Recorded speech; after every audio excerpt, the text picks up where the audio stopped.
See how much of a delay there is. In here. Try to get that all cleared up, man. Alrighty, I'm back. Hey. Sorry about that. Yep. Welcome back. His shit is all fucked up.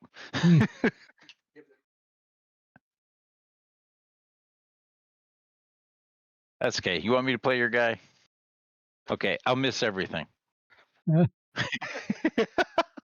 See you later. Natural one. I was gonna say if DM could give you control over his token and character sheet. I can. Give you just share screen with him. And character sheet. I can. Hey, Snake. That's true. You want to stay and share screen? I can probably switch the audio. I can try. Okay, let's see what we can do here. All right, let me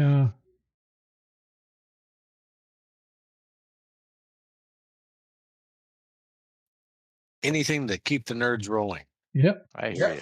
All right, AK, I gave you control of both his and your token just in case. Okay, he's going to sit here and I'm going to try to rearrange it. I got a new setup in my office that may work for this too. So Okay. I have my laptop below my TV in my office, and on Nice. the TV in the office I have Forge running. Nice. But don't mind me as I mess with my sound. I'm going to try to get it to my computer speakers and stuff.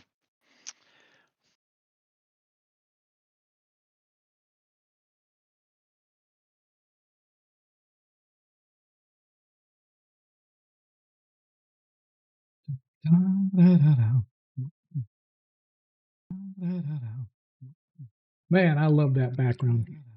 The only bad thing about this image, the new one, is that Marmot is on the right hand side, and I had to squeeze in the banners. I can change it up. I just didn't want to send you guys too many images if you don't mind. No. But if it doesn't bother you guys, I'll send more. Yeah, the only thing I would do, just for the background, I would move Marmot in between Hakon and Edelbrock. So that way he's kind of like right where the banner would be. Then I can slide the banners back out, but it doesn't matter, right? So it's like no big deal. It's fun. I mean, I've got to work, so I'll use that as my project. Yep. Pretty sweet. Yeah, it's about a 4-second delay. It's not too bad.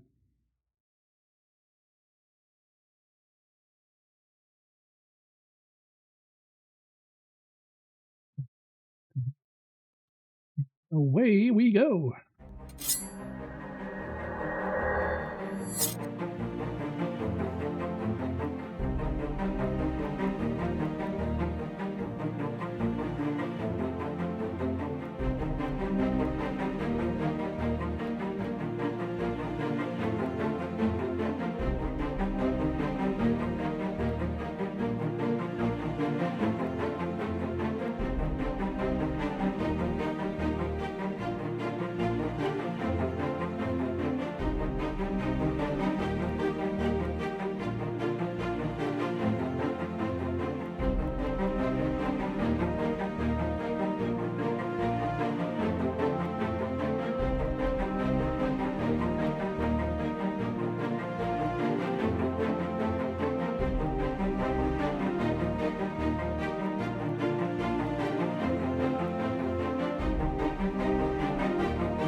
All right. All right. We are here. We are here. We are here. We are here. We are here. We are here. If you know, you know. If you don't, Horton here's a Hugh. A Hugh. Horton here's a who. Go read the book, man. Watch the cartoon. It's fun. Welcome, everybody. Appreciate you coming tonight. It's Friday, the 6th of March. We missed the Ides of March are coming up, if you know what that is. But yeah, appreciate you guys hanging out with us tonight. Most of us are here. A couple of us are having technical difficulties. If you were here a little early, you might have heard us talking in the background that one of our individuals is having interwebs issues trying to get into his stuff, but it's okay. AK's on the trail. Hopefully going to get it fixed. And one of our others stepped out because apparently somebody crashed outside his house. So yeah, we're starting off tonight really well. Ominous if I've ever heard it. But anyway, let's get to tonight. If you're new here, welcome, old hands, welcome back. I am Sean, your host. We are Agora Quest. This is our Savage Tide. If you like 5th edition Dungeons & Dragons, you are in the right place. If you don't like 5th edition Dungeons & Dragons, you're still in the right place because you can at least hang out and drink beers with us. Our party is currently in the jungle port town of Sassarine, way in the south of the world of Greyhawk. And they've got some investigating to do. But before we get to all that, talk a little bit about us. Don't forget, as you watch the stream, you earn tokens. As you get enough tokens, you can trade those tokens in for Nat 1s or Nat 20s for your favorite player. Or, of course, I, your humble DM, will never turn down donations from you, our beloved audience. Those Nat 1s and Nat 20s can be used to replace dice rolls as needed to either score a hit or prevent the opponent from scoring a hit. The only caveat is you can't go back-to-back like Uno. So if I drop a Nat 20 on you, you can't turn around and drop a Nat 1 on me to counteract it, right? It's like you use them and that's when they get used. But regardless, normally they're only good for the stream that you donate them on. They are free. You just, the more you interact, the more you do with the channel, subscribing, cheering, chatting, watching streams, the more you do, the faster you earn those tokens. But they are free. And so I usually only keep them for the stream that you donate them. But last time we had some donations and the party just never got an opportunity to use them. So I did carry them over. So currently I have a natural 1. So beware. Beware, you people that roll natural 20s. I have a nat 1. Edelbrock has a nat 20 and Hakon has a nat 20. So just be aware that if necessary, you do have the dice rolls to use. Also, if you want to help support the stream, for every 200 bits that you cheer, you can also not only support the stream, but you can. All right, somebody's got their mics coming through, and it's feeding through my headset coming back. So you're probably hearing it twice on the stream, but that's all right. You know, I like to hear myself talk. Why not? Anyway, for every 200 bits that you cheer, you can grant advantage to the player of choice, or me, of course. Just let us know who it's for. And if you're willing to do that, if you're willing to spend a little bit of coin to help support us, I do allow those to carry over from stream to stream, and they do stack. So if you got 20 advantages, you can roll 20 times until you get it right. Hopefully that won't happen. But if you know, you know. If you've watched any of my streams and you've watched any of the players roll dice electronically, you know the dice are not nice. Regardless, Edelbrock has 2 advantages. Gage has 1, Hakon has 1, and Marmot has 2 advantages that are able to be used. And of course, just like any advantage in Dungeons & Dragons 5th edition, you can use that to re-roll. The only difference is I don't say you can only do 1 and that's it. You can roll as many advantages in a row as you have available as long as you have the points available. So if you missed the first time, Marmot, you can roll again if you wanted to. And that's it. That is it as far as bonuses and specials that the players have. Also, of course, if you want to help support the stream by subscribing, we're always appreciative of that. But even more so, we do have a tip jar if you're not one that wants to constantly have to remember, oh yeah, I subscribe to this channel or that service or whatever.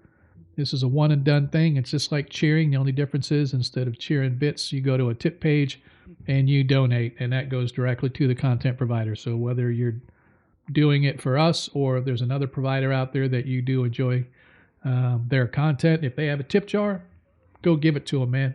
Go give it to them, because that way Twitch doesn't take 40 or 50%, depending upon if you are a low-level folks like us, or if you're one of the big dogs like Lord Kazumba, where you're a partner. So anyway, go check out the tip jar if you are so inclined.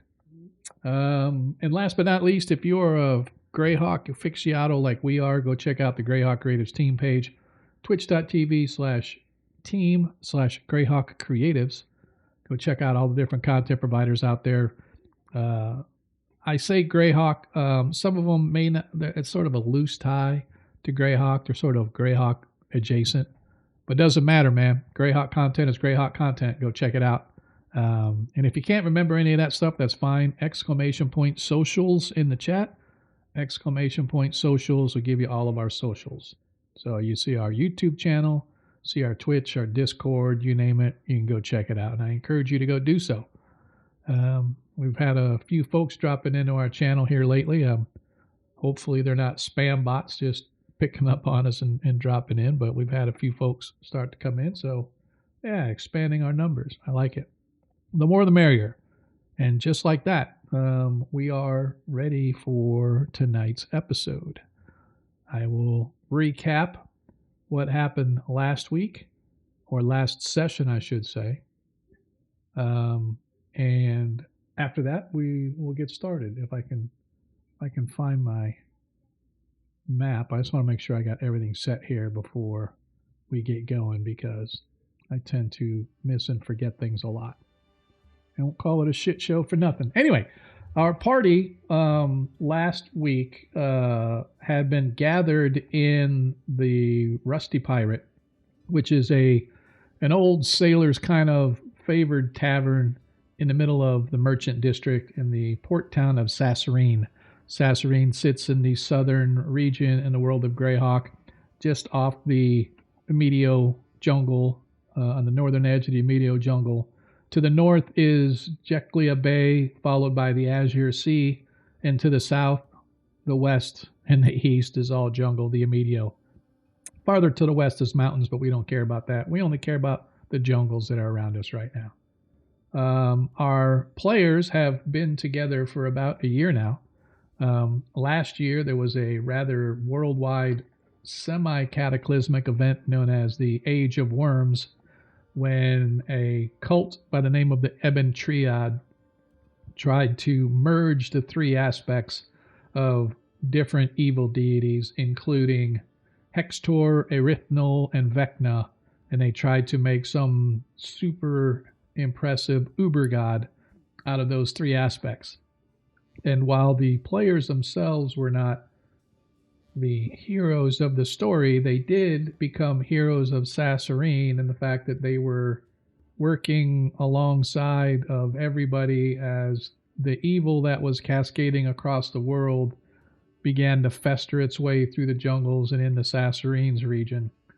And for a long period of time, almost a year ago to the day, our party was heavily engaged in defending the walls of Sasserine from these undead horrors that were stalking the streets, the jungles of the city. And because of that, they became their own little troop. I've effectively tagged them as the Tide Warden, but that's me. But they don't have an official name, so we'll just call them Bob. Bob was sitting in the tavern, and a halfling female, an older halfling female, arrived with a letter from a lady by the name of Lavinia Vanderboren. Vanderboren is a rather well-to-do merchant family here in the city of Sasserine. In fact, our party at one point knew Varick Vanderboren, who is the patriarch of the family, as they saved him from being swallowed up by some of those previously mentioned undead last year.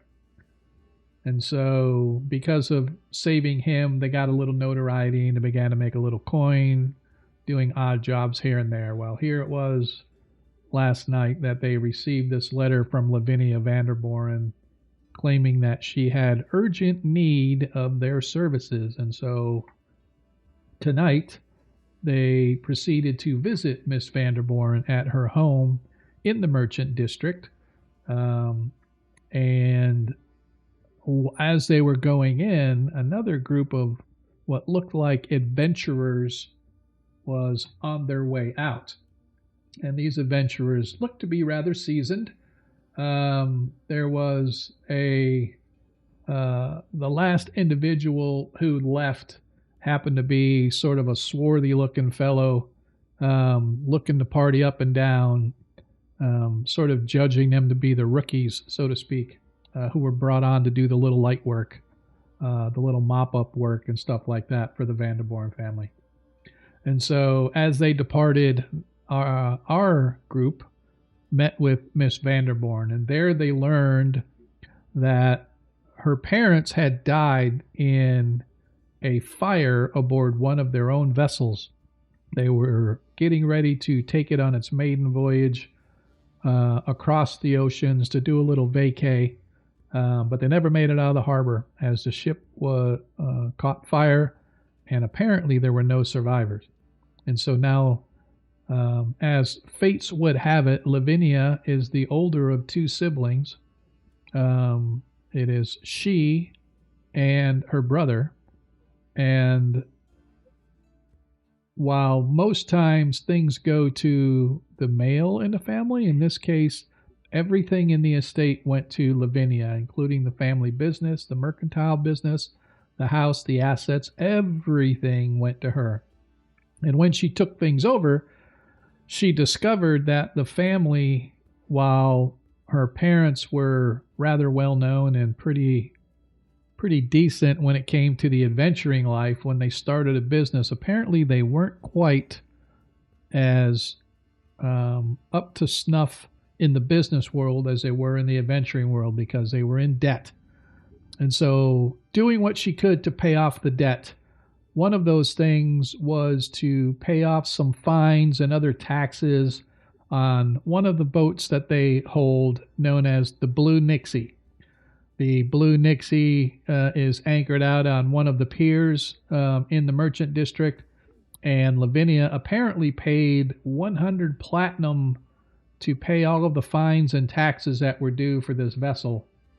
And when she went to take control of her boat, she was denied access, and there's a group of ne'er-do-wells.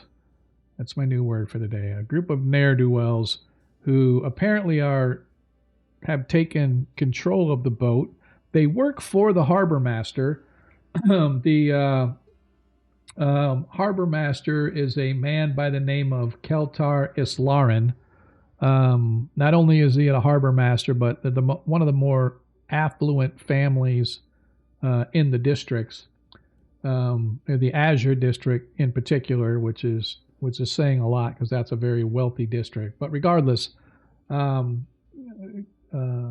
Islaren, the harbor master, apparently has hired these individuals to manage some of his needs as far as harbor master goes, whether it's like taking property to or season things. What's the word I'm looking for? Oh my God. The repossessing property when it hasn't been paid, things like that. And so one of our party members, I believe, was it you, Gage, who went and went to the harbor master's building and were asking some questions and whatnot, and you essentially got the bureaucratic runaround and we're told that, hey, you have to go here to do this, and you have to go there to do that. And when all was said and done, say again. I met his assistant Jacob, Yep. and then I was given a name of Carlisle, who's at the Hall of Records. Yep. Thank you. And so, as the fates would have it, so to speak, that is essentially what you guys did last session for the most part. And when all that was done, you guys, like I said, you met with Lavinia, you spoke with her, had a few questions, found out that her brother was rather upset that he was not the one who was given the estate, and not that he wasn't given the estate, but he wasn't apparently given anything, because everything went to Lavinia. And I believe she had mentioned to you guys, if not, well, we can mention it now, it doesn't matter, that he had been missing for like almost a month now. After her parents died, he just kind of up and disappeared once he found out that he wasn't getting any of the goods. And so she has asked you, Tide Wardens, to, and I'm going to keep using that until somebody tells me different, until she has asked that you guys go check out the Blue Nixie. It is under the influence of, like I said, the individuals who work for the harbor master. I believe, Mr. Vark. Yeah, Vark is the apparent ringleader of the crew that has taken over the Blue Nixie. He says that he doesn't have her money, but that he's still under orders to keep it, and she swears she paid 100 platinum, and so she has asked you guys to go figure out what the heck's going on. And as a reward, if you retrieve her vessel, she'll get you 200 gold apiece. But even more so, she is looking for her family signet ring, which belonged to her father, because that signet ring allows access to the city vaults where families tend to maintain a lot of their treasure. And the only way to get in is to have that ring. And so her father had a ring and their mother had a ring, but her mother apparently lost her ring. And so the only one that she knows now, there's one that's contracted to be made as a replacement for her mother, but it's like way too far in the distant to be finished. She'll be like broke by then. So she's asked you guys to go investigate, see if you can't, one, at least get her boat back, and two, if you can find and reclaim her father's ring that she is pretty sure is aboard the ship somewhere. And as a bonus, if you find the money that she gave him. If you do all of that, you get 100 gold extra. So it'll be a total of 300 gold. But at a minimum, 200 for getting the ship back. And so that, I believe, is exactly where we left off. Does anybody have any questions about that? It's the first day of planting in the common year of 596. It's probably right around 7 p.m. when you guys are done. You met with Lavinia at early sunset, which is right about 6 o'clock. It's been an hour or so. So let's say it's just after 7 p.m. local time. As you guys have just agreed to at least look into things for Miss Vanderboren. Is there anything else that I missed that you guys may need or you may want before we get into tonight's episode? No? It was a good cliff note. All right. Guys, Guys are golden. awful quiet.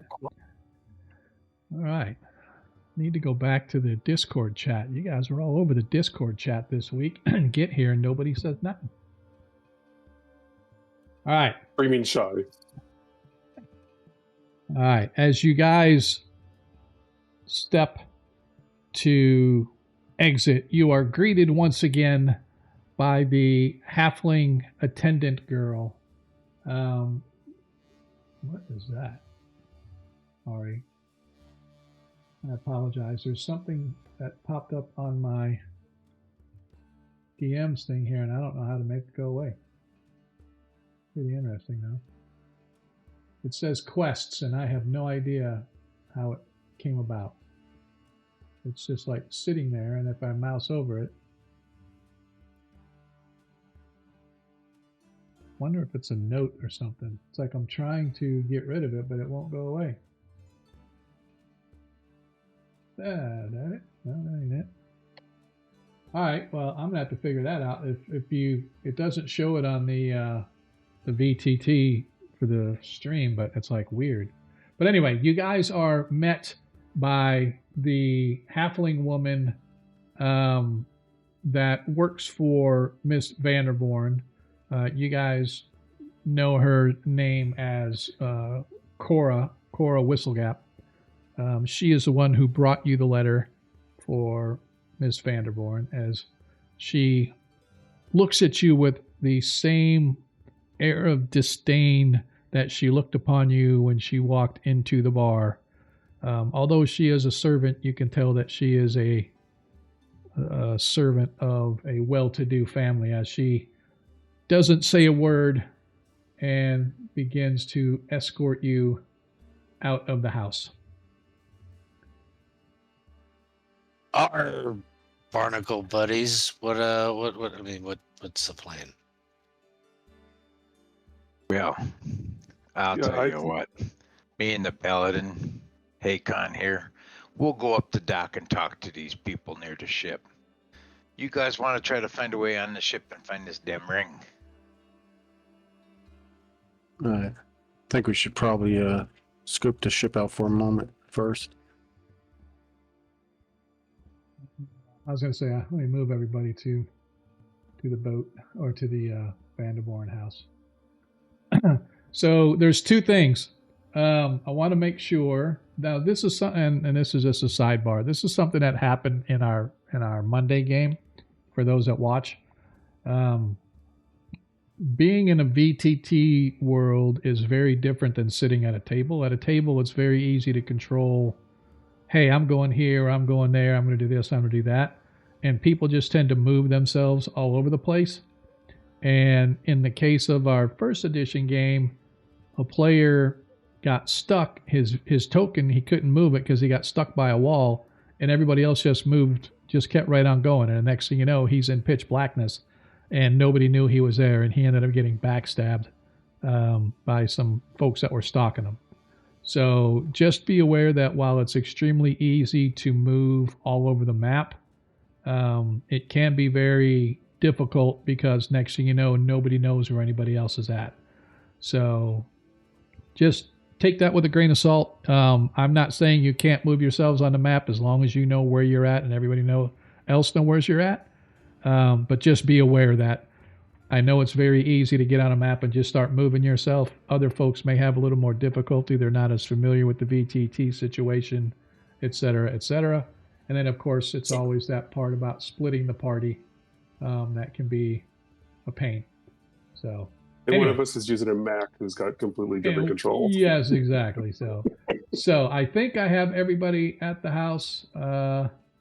I'm not sure Mormont actually disappeared on me. Is he under somebody, or is it just the fact that he's like really small and he can hide really well?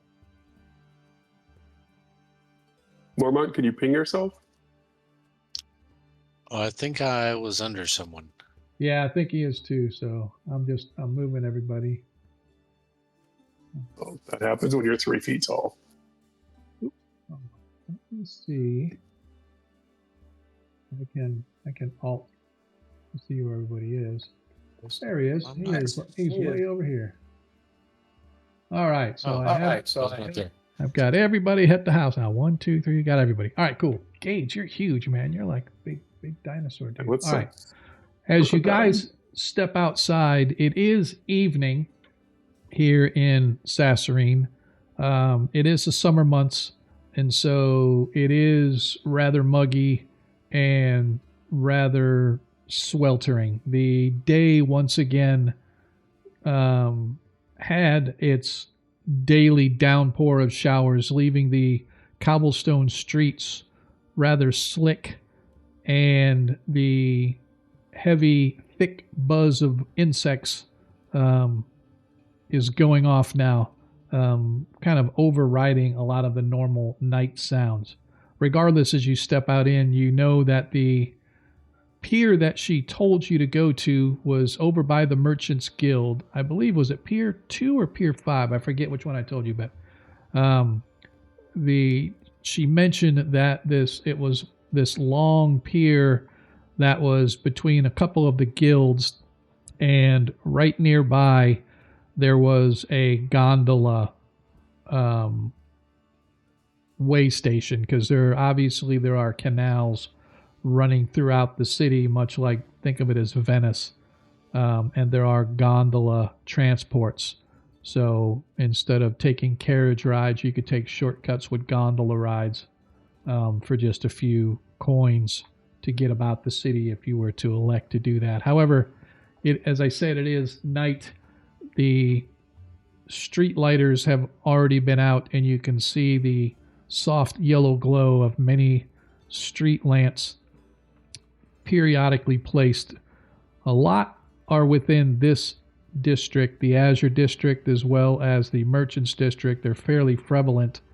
Edelbrock, you know that as you get over toward your region of Shadowshore and whatnot, they are less so. It's a little darker at night, although that's not to say they are without lighting. It is not quite as prevalent as here in the Merchant and the Azure district. But if you're moving if you're going to go to the docks, then it's in the region where the large carnival / fair / marketplace is, right over on the northern edge of the large central island of the Merchant and Azure district. And I see that Edelbrock and Mormont are heading there. So if that is where you're going, then that is where we shall go. It takes you perhaps 20 minutes, if that, to get to the piers. Now, you've all been to the piers before. There's not much difference on the piers between night and day. And you begin to approach the pier that she indicated you were supposed to go to, which is Pier 2, which is a long pier just outside the Merchants Guild, which is to your left. So the Merchants Guild is right here, and on the other side there's one of the other guilds, the smithies and whatnot work here. And right here on the corner is a gondola way station, which at this time of night they have begun to wrap up operations, because they don't usually do too much operating at night, although that's not to say some of the way stations don't. This particular one off the harbor looks like they wrap up as the sun is going down. But you approach Pier 2 under the, it's a thick, heavy sky. Periodic breaks in the clouds allow you to see the starlight sky of Sasserine. The summer night, as I said, is warm, wet. The air heavy with the smell of jasmine and the sounds of the insects buzzing. You can smell, as you get closer to the piers, the mixing smells of the city smoke, as well as fish guts and brine that are very prevalent in this part of the city, obviously. You can see the lanterns along the piers swinging lazily as they sort of rock along with the piers as the waves roll across the harbor. They cause many of the docks and the piers that are semi-floating to sort of rock slightly, and you can see the lights moving back and forth, casting their shadows out over the bay. The dock boards sort of groan under your weight as you reach the spot where the Sassarine is tied to and moored up into the pier, only to find out that she's not tied up and moored to the pier. You can see the remnants of ropes and tie downs as they've been faked out on the docks and wrapped around the moors, but the vessel itself is not where she is supposed to be. You look around and you don't see crew members, you don't see stevedores or any of the dock workers who might normally be working at night loading and unloading vessels. As you can see, there are other vessels on other piers, but the one where the Blue Nixie is supposed to be is not there.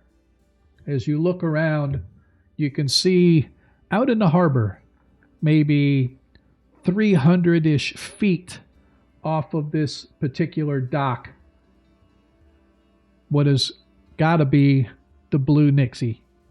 She's anchored out right here. You can see that she stands graceful against the night, her sails furled up and tied tightly, the masts bare, of course. You can see the slight dots of light that indicate there are lanterns on the main deck. There's a lantern as well high up on the mizzen mast, which is the central mast, which is the highest mast, shedding light down onto the vessel itself, although from this distance it's rather dim. But even so, with just that little light sort of glowing, you can see movement on the main deck, giving the impression to you that there's probably crew members on the main deck at least, either doing crew work stuff or perhaps just watchstanders. From this distance, it's very hard to tell. You'd expected her here. This is where she was supposed to be.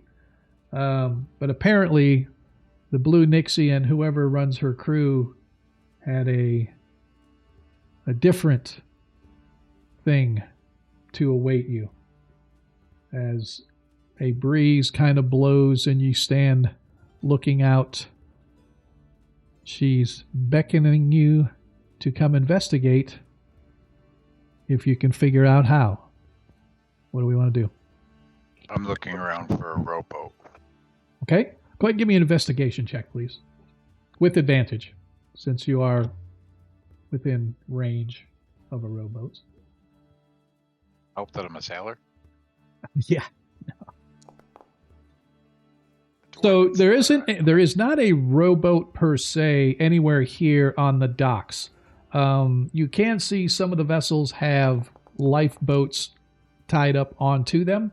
However, the gondola way station still is not fully closed, and they do have gondolas that are able to go out into the harbor. You know that it's not just poling through the channels and the canals of the city, but they do have those that they have large oars, long oars that can be used to paddle, if you will, out into deeper waters of the harbor. So a couple of different options. You can go try to steal a lifeboat that's lashed to one of these other vessels, or you can go to the gondola station and see if you can't get one from them. Gondolas are kind of large and noticeable, right? Well, a gondola, it's like if you're going down the Canal of Venice and some dude's singing, "Oh, sole mio," singing to you and your significant other. Very conspicuous out here, as that's what they have for transportation around. That is correct. And you do know that sometimes ships, in order to facilitate getting their crews on and off, will hire out gondolas to act as their taxi service, if you will.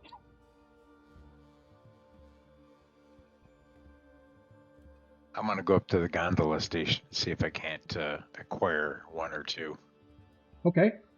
You go to the gondola, and there is a fellow in a striped shirt, very tight against him. You can see that the reason it's tight is because it's wet. Heavy set guy. You could see this thick fur sort of overflowing the top of his collar. His face is a beet red with a big bulbous nose. We're getting ready to close for the evening, sir, but if you would like to come back tomorrow, I would be more than happy to get you as many of our gondolas as you may need. Show him a couple silver pieces. His eyes kind of go wide. On the other hand, we just may have what you are looking for this evening. I almost forgot. Yes, in fact, here, as he pulls up a piece of paper, you can see it's blank, but he's looking at it as if it was some sort of a manifest. Yes, these two are not due to be used for another 2 days, so if you can ensure me that they will be back by the morning, I can give them to you for the evening for the price of 2 silver coins. You have my hyper- word as a dwarf. Hyperventilating myself. As he takes your 2 silver and he leads you to where they're lashed right into the harbor there. You can see they've got about a half a dozen gondolas, all about the same size. Each one can probably hold comfortably 4 people, a little crowded 5. But there are 2 of them there if you want them both. Or you can just take the one and squeeze all yourselves into it. How about two? Okay. Yeah, 2. 2 will work out perfectly. I'll Okay. I'll run one, and Hakon will roll the other. There we go. Not working. I think if we can get close enough, we should throw Mormont onto the ship and see what he can discover. Little goblin guy. All right. So, sorry, this fellow hands you the a slip of paper of a bill of rental from Sasserine Gondola Services for the use of 2 gondola boats for a period of 8 hours, meaning sunrise, essentially. A late fee of two silver pieces for every 30 minutes late, be an additional 2 silver pieces, 1 silver piece per boat. Any damage will be assessed. Loss of the vessel is a 100 gold piece fee. And that is the contract that you are given. And he takes your fine print. he takes your 2 silver coins. Just make sure you don't catch them on fire or give them to the Kraken. Yes, on his word as a dwarf. Right. So he hands you the. Now I seem to think in my younger days, goblin tossing was a sport. This is going to be a long campaign. I can see it already. All right. So you now have in your possession 2 gondolas. As I said, 4 people fit comfortably, 5 a little crowded. So who is going to be in which gondola so that I can take note for depending upon which one sinks? Sorry, did I say that out loud? My bad. Oh, sorry. It's an accident. I meant to mute myself. Who's going in gondola voice. 1? Want everybody speak at once. Who's going in gondola 1? I will pick gondola 2 because that's my lucky number. So hopefully it doesn't sink. I'll take hop in the gondola gondola 1 with with the dwarf. Mormont. Give me just a sec. All right, so we have Akon wants to go on number 2. Akon's going number 2. And who else is on 2? I'm getting one of the dwarf throne. Mormont is in 2. I think Elderbrock and Gage need to be on separate boats because we've got some magic skills. So we're not both on one boat. All right, so I am going to say I'm going to do this first. So I know Hakon and Mormont are on 2. I know that Forge is in 1. Elderbrock's in 1. Edelbrock will go in 1. That means Gage will go on 2. Gage will probably go in 2 then, I'm assuming that, correct? Correct. All right. So you guys get yourselves into the gondolas. The evening air is, as I said, it's a warm, partly cloudy. There's just a real light breeze blowing, just enough to dry the sweat before it can completely get off your body, giving you that sticky feeling. Have you been out in the sun and sweating all day, and then you get a nice little breeze, and all of a sudden you feel sticky because all the oils and everything on your skin are now dried up. Regardless, so it is relatively pleasant, and the waves in the harbor itself are fairly smooth. So this really should be a relatively seamless endeavor. However, I am going to need to know in boat 1 who is going to be the paddler, or are both of you paddling? I guess we can. The do sailor's the paddler. The The what? dwarf's got this. that. Okay. I'm not going to argue. All right. So Forge paddles in boat 2. Hakon, Mormont, or Gage. Who's going to paddle, or are you all going to paddle, or how you want to do it? Akon can paddle. Gage can barely lift the oar. I'm just asking, this is your world. You never know what could happen. I will stand on the bow and observe, keep point, All right, so perceive. so Mormont is watching, and Hakon, I'm assuming Hakon's going to be the rower, or because he's the big guy, or a Gage kind of lap, so I'm assuming that. I just want to go for the paddle. Okay, gotcha. All right, cool. So again, this is just for me, so I know what's what. All right, so you hop in your boats and you begin to paddle your way out toward the Blue Nixie. Now, I kind of nonchalantly go past. before you even get there, however, I am going to need Forge and Hakon each to give me athletics checks. DC 12, please.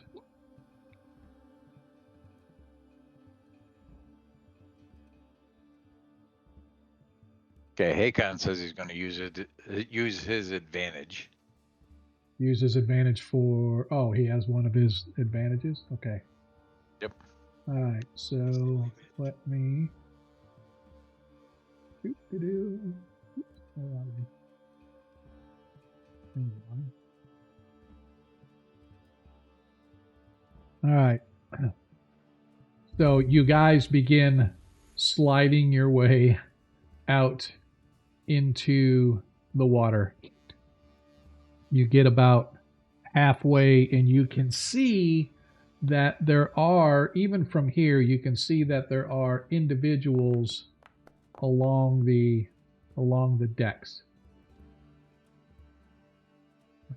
Like that. That's crazy. Just Hakon. Yep. Oops, wrong way. I'm just kind of moving you guys in. So, you get about halfway, and the water is getting deeper, and it gets a little bit rougher. So before you can make it to the Blue Nixie, the breakwaters out here are a little bit rougher. So I'm going to need a DC 10 acrobatics check from everybody, please.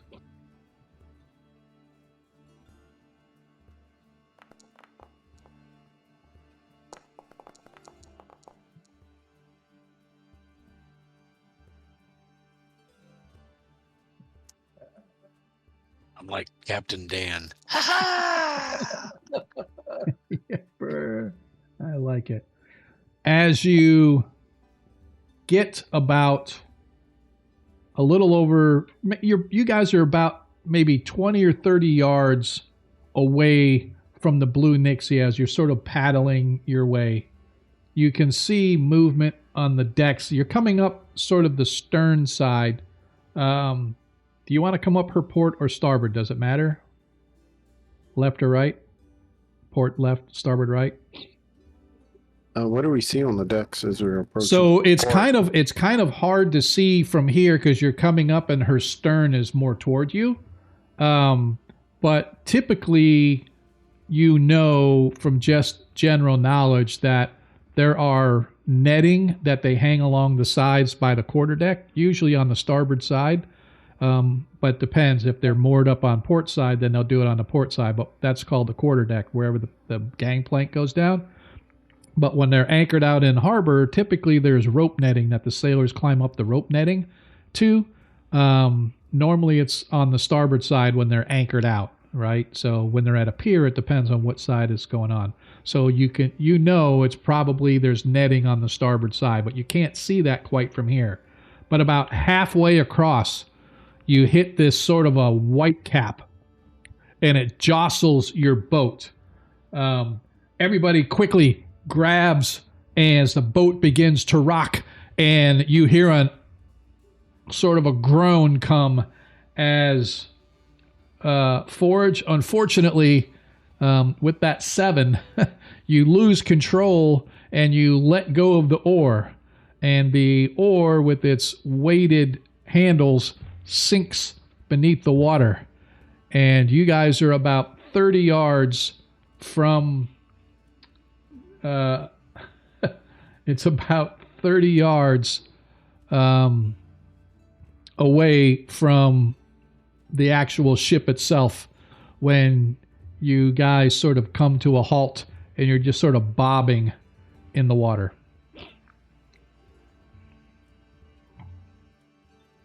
Both boats are next to each other. Forge grumble. Like Yeah.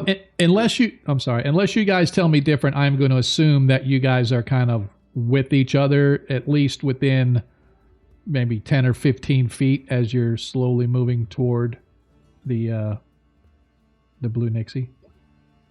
All right. Who else is in boat 2 with Gage? Mormont. Yeah. And Haken, right? Yeah, Correct. Hakon, Mormont, and Gage are in boat 2. Forge and Edelbrock are in boat 1.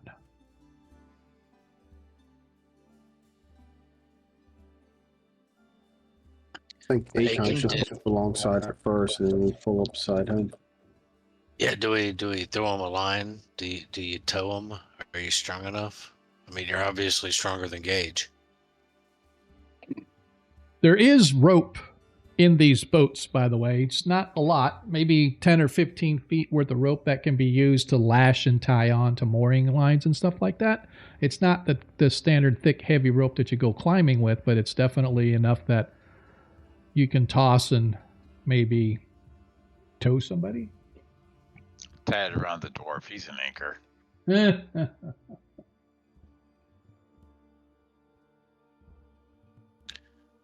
Mormont will throw them the mooring lines and hope that they tie off on the front, and hope that Gage can power through it.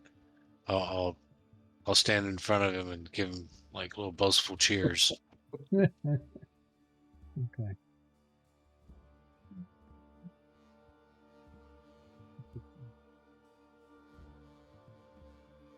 And Sean, Gage would like to pull Nox the owl out of his pocket dimension and have him do kind of a flyby of the Blue Nixie just so we can see who's on deck, and I'll fill in the party on what Nox sees. All right. So I'm going to need another, since you're trying to tow, while you guys are towing, I am going to need another strength check, please, from Hakon. This one's going to be a DC 13. As your owl lights and flies out, you can see that there are 3 individuals up on the main deck, and they appear to be guards. And it is tough going as Hakon struggling to pull both boats. It's not only the additional weight, but also due to the fact that it's just awkward trying to tow a boat in water that's out here in the harbor. You are floundering for a little bit, but you do manage to make some headway, but it's very slow going as you've made maybe 10 yards.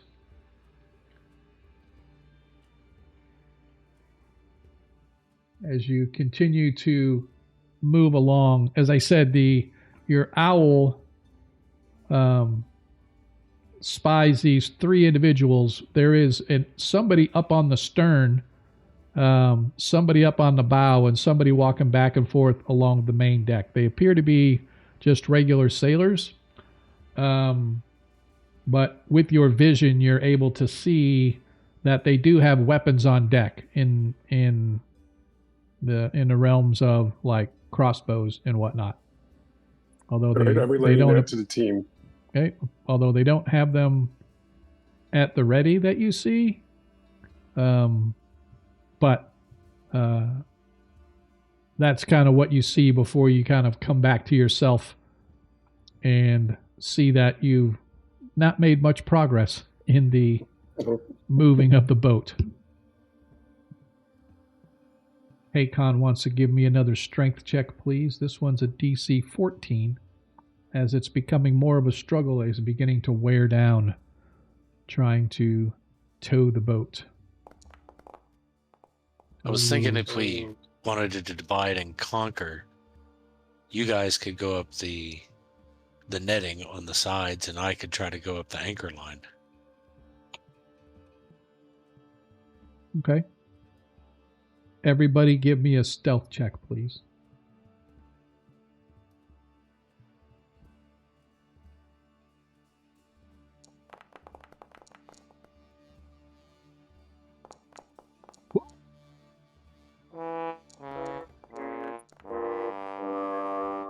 Man, 2. Why did I get... Oh, Shh. All right. Nobody knows I'm here. why did I get into... As you So now guys, hold on. what's that? My Mac is still trying to do double rolls. Oh, I got you. All right. As you move your way along the water, now I got to ask: are you guys splitting yourselves, or you all go up one side? I need to know. Or are you going to go up the one side and drop Mormon off by the anchor or whatever? Oh, let's definitely throw the goblin on board. Well, I mean, there's a huge difference between throwing me on board and me climbing up the anchor line. I'll let you climb up the anchor line. Okay. I mean, I'm down for either one. I just need to be prepared. You can't toss him to the anchor line because he might splash. Bizarre. My computer's going crazy on me here. I'm like, what the hell's going on? Let me try this one. Then All right. yes, I will try to stealth up the anchor line so that I can maybe get a sneak attack Okay. or assist them as they come up the other side. All right. As you guys begin to move your way, you get closer. Oh my God. Where are we? This thing is it's like the whole thing on Forge is just like going crazy on me. All right. I'm going to move back here. Notice on Forge the dice haven't been rolling. Yeah. Drop him here. All right. Oops, that's the front of the boat. I should move you guys to the back of the boat. All right. And here we go. All right. Finally, I'm set. All right. As you guys begin to move toward, you hear before you see a shout as one of the guards spied you as you were approaching, and he calls out to the others on deck that there is somebody approaching. Mormont, with that nat 20, I am going to say that he did not see you as you slip into the water and quickly make your way over to the anchor line. However, he does see the other two boats approaching and sees you guys coming. As our first of many. Currently, you guys are down in the water on the boat. You can see Mormont is here. Now, really quick about this view, before we get too much into combat. About this view that you are looking at is the same level. The only difference is the bottom image is because you don't see the second, like where the captain's cabin is and all that stuff. So this first top one is the upper view. And then like right here next to the stairs, if you ever watch any movies and stuff, you know there's like a couple of doors that go into the chambers that are underneath this front of the boat, or this is the back of the boat actually. And then there's another one here, a pair of doors that go into chambers that are under the forecastle. And so that's why I have this the way it is. So essentially everything in this central region right here is the same on both of these maps. It's the same level of the boat. The only difference is, I don't know if you can see them, but there's like door here and a door here that lead into the captain's quarters or the brig or whatever they've got underneath here of the forecastle, same back here. So I just want you guys to know that's why you'll see this, but we'll just work with this top map first.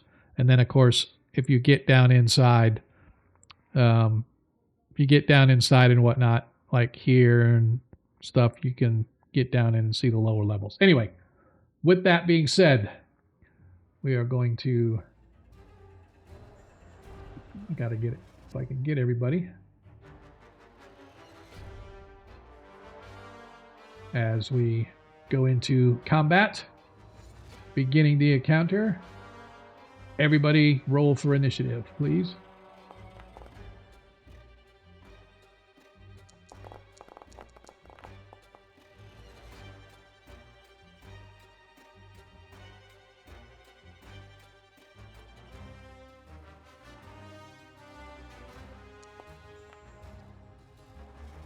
All right, Hecon, nice. All right, Forge, nice. Looks like the only one we are missing is Gage.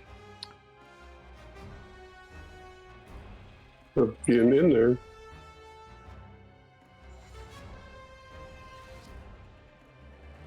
You still with us, Gage? Yep, Okay. I'm right here. It rolled at 18. I was going off of D&D Beyond. Oh, that's why. Okay, so I don't. Did it show up in here? Because I don't know if it had it linked. All right, so here's what I'm going to do. I'm going to roll it here manually for you. Yep. And then I will change it to an 18. What's your dexterity? No, it won't let me change it. Damn it. Let's see if it'll let me. Oh, yes, it will. What's your dexterity? Sorry. 16, 14. Okay, that's good. Yeah. All right. Everybody set. Yeah. Let me change it. All right. As you guys see, wow, that's kind of weird. As you guys approach, you can see that there's 3 individuals on the main deck. The first one is up here on the what we call the poop deck, up here where the steering wheel is.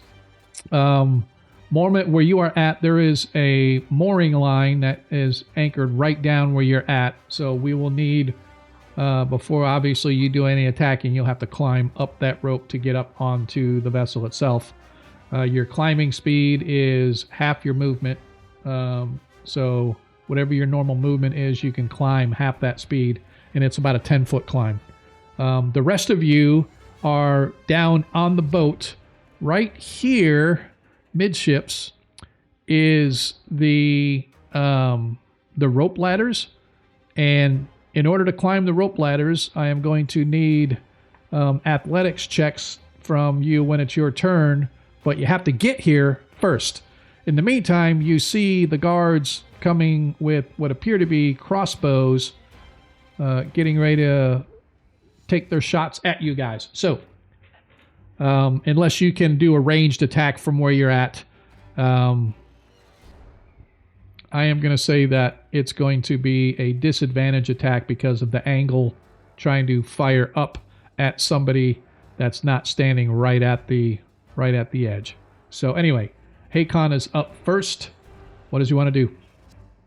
I don't know if it's intended or not, but you only have 2 bandits on the initiative. Let me see which one I missed. So do I have to kind of climb the ship and move laterally to get to the rope ladder, or can I go up where we are? No, you cannot go up where you are. You guys are on boats right now, so Okay. you guys are going to have to try to figure out how you're going to get to the rope ladder, or tell me how you guys are going to work as a team to get to the rope ladders in one round, and then the next round you guys will be able to start climbing. If you're not actively engaged in trying to get the boats to the rope ladder, you're going to have to tell me what you're doing, whether it's a ranged attack or you're just going to hang out and like take one for the team, and if the arrows come flying down, you're going to throw yourself in front of somebody, whatever you guys are going to do. But as it stands right now, you are one round from getting to the rope ladders, but I need to know as a team how you guys are going to do that, because you're in 2 different boats. Forge's boat does not even have an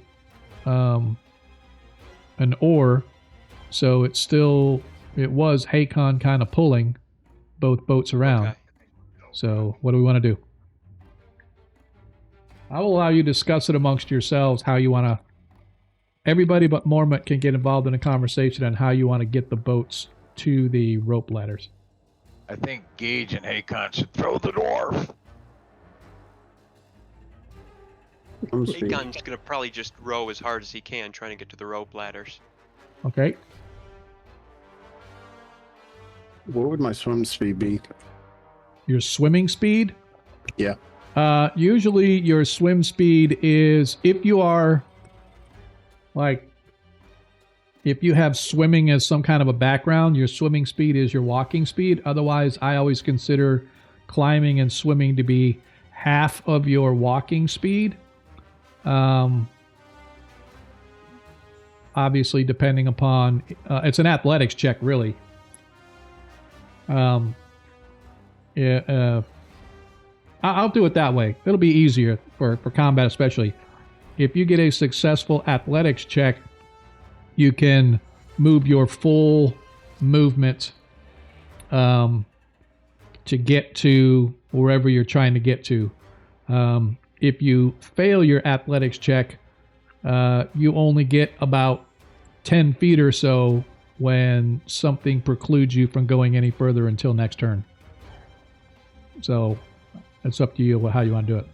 And you got to take into account what kind of armor you have on as well, right? Yeah, If you're close enough to the ship that we can use the side of it to push the boat along. Yeah, you absolutely are.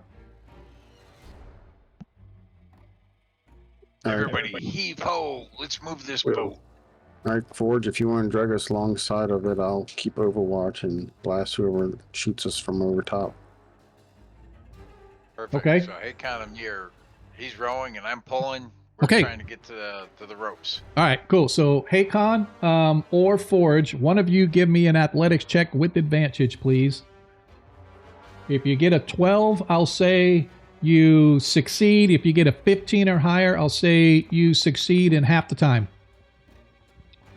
Yeah, let's take that 1. We're going to take the 1 now. He could use his 20 he got. Yeah, you got a 20. Or does Forge or either one of you. So Haycon has a nat 20, and yeah, neither one of you has any advantages. So the only thing you have really is a nat 20 because you failed your athletics check, which means you made no progress this round. Well, Agir's Haycon's going to use his and nat 20. Forrest Orden just gave a whole bunch of stuff. Hang on a sec. Yeah, I'm not out looking at the channel, so.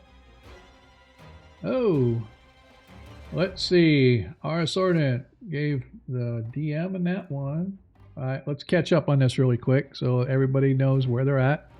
So DM has nat 1. Forge has a nat 1. Oops.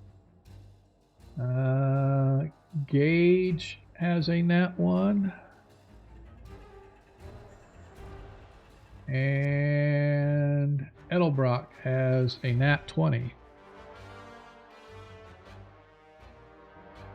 All right, let's see. Did I miss anything else? Oh, dang, Agerson. Holy cow. Yeah.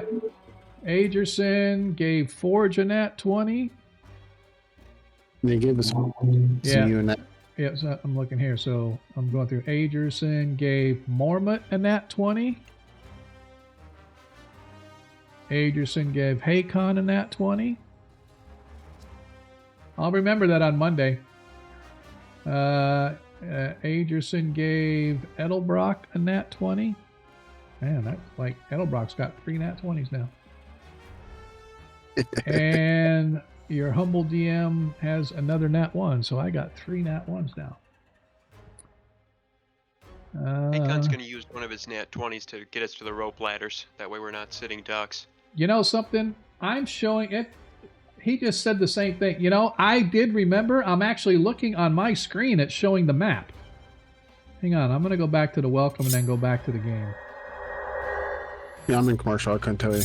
We were on just the portraits. Yeah, I hit the thing when we started the game. See, there now it is. I'm going to rewatch that one. We were in it for half of it. Yeah, well, that's crazy. That's freaking stupid because I actually hit it and I was looking at it on my OBS and it was showing that screen, and then I wasn't looking at it on the stream, and yeah, I'm gonna have to just get rid of that player screen because that's causing me too many problems. Anyway, all right, so everybody is caught up. So as of right now, let's really quick on the dice trackers. I have 3 nat 1s. Forge has a nat 1. Gage has a nat 1. Haycon has a nat 1. Mormont has a nat 1. Edelbrock has 3 nat 20s. Forge has a nat 20. Haycon has a nat 20. And then for advantages, we still have the same. Edelbrock's got 2 advantages. Gage has 1. Mormont has 2. Somebody doesn't like a dwarf. Yeah. Nobody likes dwarves. I thought I had a nat 20. I mean, I'll take a 1, but for Mormont? yeah. Let's see. Edelbrock, Gage, Forge, DM. We got a 1 nat 20. Yeah, did I say nat 1? Oh, I saw it, but I put it under the wrong block. Thank you. Yep, you're right. Mormont has a nat 20. Well, I just put it under the wrong block on mine, so yeah. You guys track your own stuff. That's the way it should be, but I just happen to. Anyway, back to business at hand. So you have as Haycon and Forge try to drag the boat, it's like you're not quite there because it's like the boats are still off the fantail. So it's like Forge is up there trying to grab a hold of something, but it's slick and wet and slimy, and you're trying to pull yourselves to get to where you need to go, but it's just not good enough.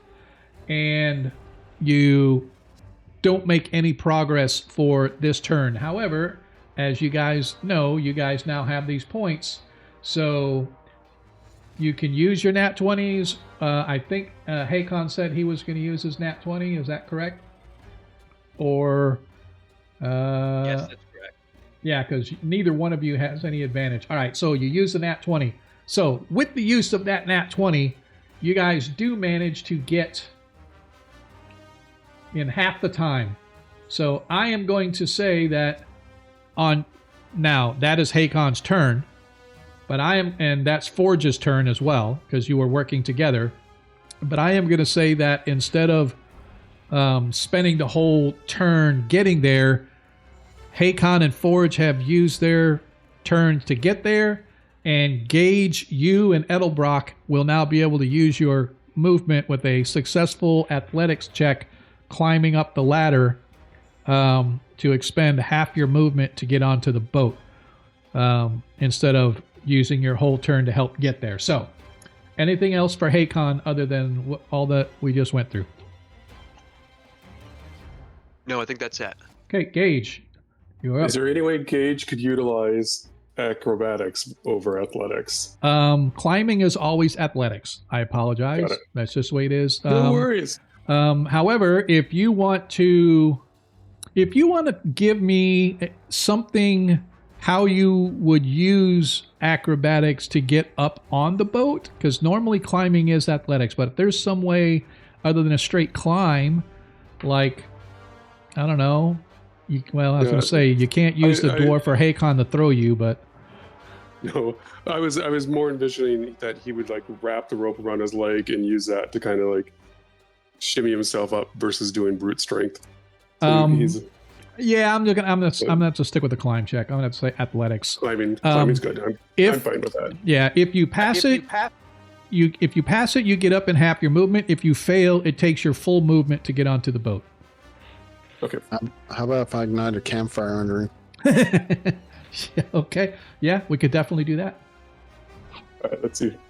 I rolled it on the Beyond 20 to see if it would show up. Yeah, I don't think I have it. 8? An 8? Okay, so it's not. It was an 8. It was an 8. Yeah, so you do manage to get up onto the boat. However, it takes your... a full movement. Yep. All right, and I'll switch over to using... I'll pull up the character sheet on Forge moving forward. No worries. No, like I said, I'm going to see, because it's supposed to be integrated, but it may be... I don't know. I'll have to figure out why it's not, because I have D&D Beyond, all the bells and whistles and tools tied into this, so I don't know why it's not really. I wonder, is it showing up? Look up. I wonder, is it showing up in... Yeah, everybody's telling me show the map. Show the map.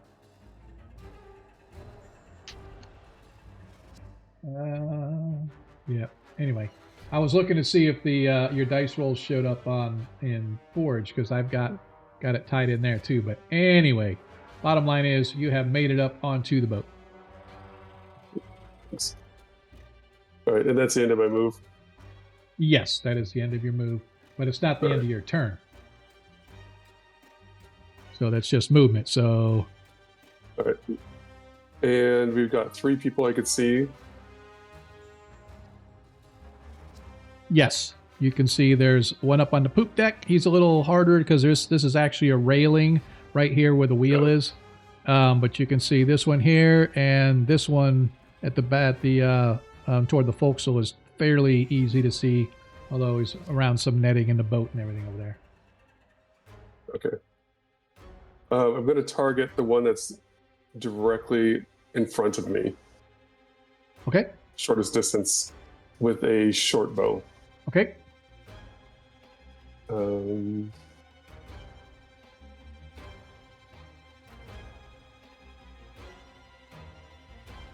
One.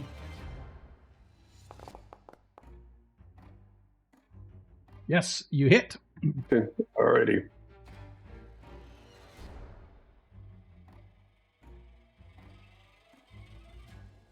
Sweet. Nice. Full radiant damage. Full radiant damage. I like it. Yes. And then I'll just make sure that I'm not in the 5-foot space of the ladder, so the next person can come up. All right. So. And no bonuses, so that would be the end of my turn. Okay.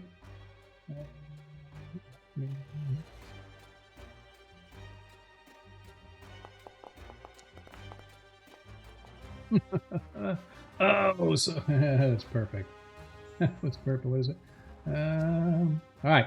So your arrow catches him by surprise. He heard the alarm, and you watch as he runs over, and he's grabbing a crossbow, and he picks it up, and he goes to turn around, and he's cranking it to put the bow in. Suddenly you appear at the deck, launching your arrow, catching him right in the chest, sending him staggering back into the railing. He drops his crossbow, but he bends over to pick it up, but you can see that he is severely wounded. Forge, you are up. Oh, sorry, Forge already did his. My bad. I was gonna say. All right. As you appear, the bandit that is up on the forecastle takes aim at Gage. As the arrow flies, hits Gage.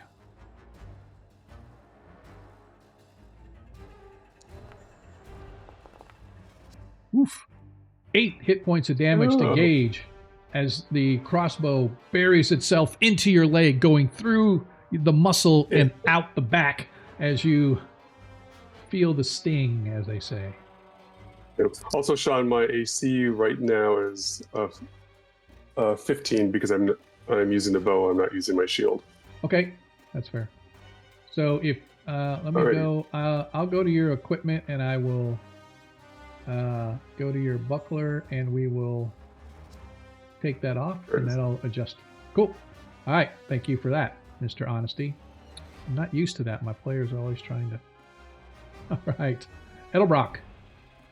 DC 10 athletics to climb up onto the boat with half your movement. Otherwise, it takes your full. As you quickly and nimbly vault yourself over, give me a description for everybody to see. What does it look like as the hobgoblin vaults himself out of the boat up onto the main deck? I climb up the net with swag and hop over the rail. That was so poetic. All right. Yeah, you guys can't move. There's actually an invisible wall there. Yeah, I noticed. I have to move you. All right. You find yourself up on the main deck next to Gage, just in time to hear him shout in pain as a crossbow bolt buries itself into his leg, coming from the guard up on the poop deck. What you do? Stub your toe?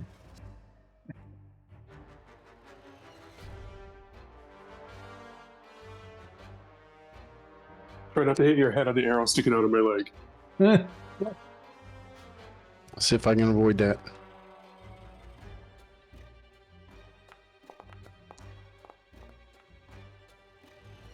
Eldritch Blast. Oh, nice. Almost a crit.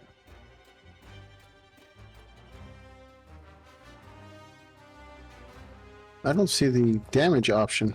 It's actually up above where you click the attack. In the chat bar, there is. Oh, yeah, I got it.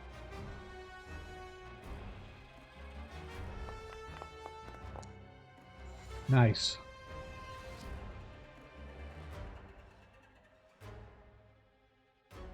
Are you serious? As you vault up onto the deck, releasing your Eldritch Blast, it catches this guard or this crew member completely by surprise. As he goes to raise and he sees your hulking figure come up over the top, he raises his crossbow to fire, but you're just a little bit too fast as you catch him full in the face with the Eldritch Blast, and it literally drops him over the side. You hear a splash. Forge, you and Akon can see this body sort of flip over the railing. There's this bright flash of purplish energy. You hear a scream of pain, and as I said, you watch this body just sort of flip like somebody punched him and kicked him in the chest, and he went flying over the railing, splashing into the water below. and you see that he's not moving, and slowly but surely the weight of whatever he's wearing carries him beneath the waves, and he sinks out of sight. Mormont, you are up. All right. I am You going said to it need. was- Yep, I am going to need a athletics check to climb up. As the rope itself is slippery and slimy, and you find it difficult going, but you do manage to get up onto the stern, but unfortunately it takes all of your movement to get there. Directly ahead, with his back to you, looking over the railing, you can see a guard or a sailor. Looks like he's wearing light leather armor, it's a leatherish armor, but he has a scimitar at one side, a crossbow in his hands, and he's looking over the railing down onto the main deck where your companions are boarding the vessel there. So if I remember correctly, there are 2 doors directly here, right? Yes. Okay. Yep. One there and one there. And there's actually, you don't quite see him, but there's going to be one there and one there as well. So, anyway, Mormont is up on the deck. I will take my cunning action to dash Okay. while unsheathing my short sword. Okay. Too many S's. And I will. So is he unaware of him? What? I was gonna see if I could apply my sneak attack as well. Yes, it is. Yeah, he's going to be, it's a surprise.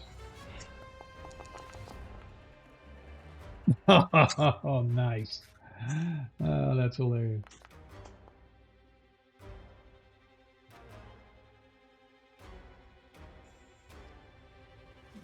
You get your sneak attack damage. I don't think it applied it. You might have to hit the sneak attack itself. Yeah.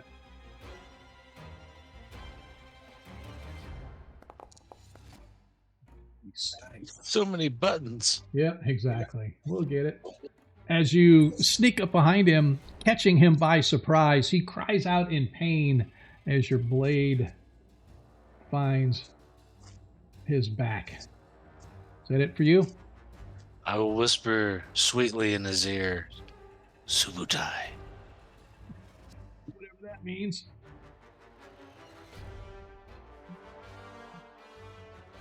Yes, end of turn.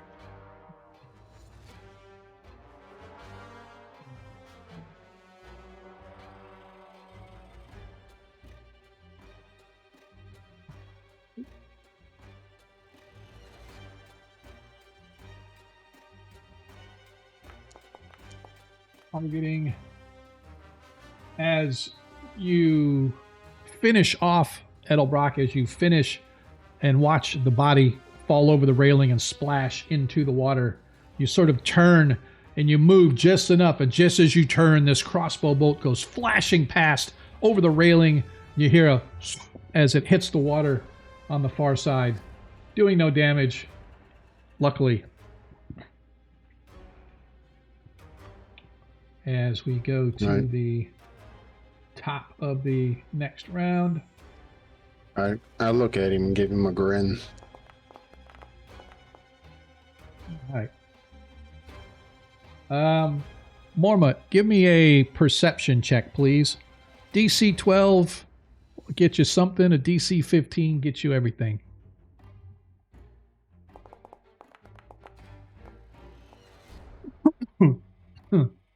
You hear noises coming from below your feet, Mormont. Akon, you're up. Hakon's going to climb the side of the boat. All right, go ahead and give me an athletics check. DC 10 I'm going to try to roll it in D&D Beyond and see if it shows up. Okay. We haven't had much luck with Rolled it that. at 20. You what? I rolled a nat 20. Did it show up? No, it did not. All right. Jamie's gonna roll it on. No, if you rolled it, you can take the nat 20. So Okay. the nat 20, again, I can go look, right? It keeps a log of all the dice rolls, so I can go see all the dice rolls. As with a nat 20, you spend half of your movement getting onto the boat, so you still have 15 feet of movement left. Akon's gonna move between Gage and the crossbowman. Okay? 10 feet away. Yeah. All right. So, so you can actually get to there if you wanted to go the full 15. No, I've got reach. Oh, okay. Yeah. And am I able to attack? Yeah. Yeah. That's like I said, the one is just movement and the other is now you can attack. You just need to target the guy.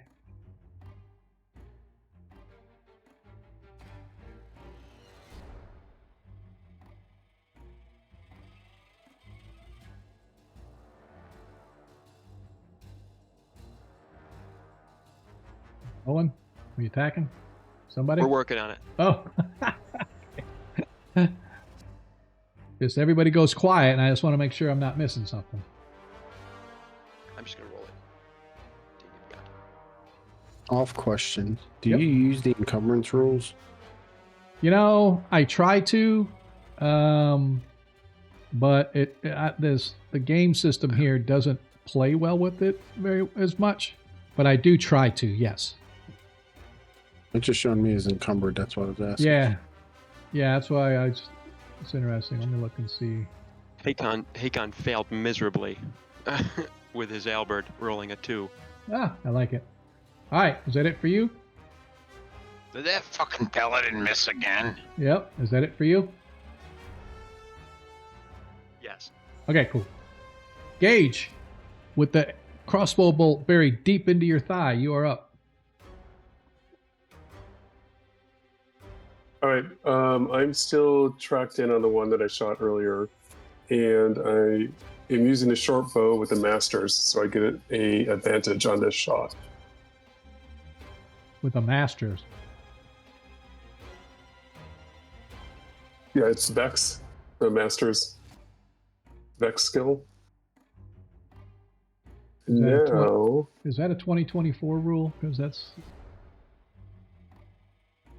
it is a 2024 It is. roll. okay. Yeah, there's a lot of the 2024 stuff I'm still not up on. So, all right.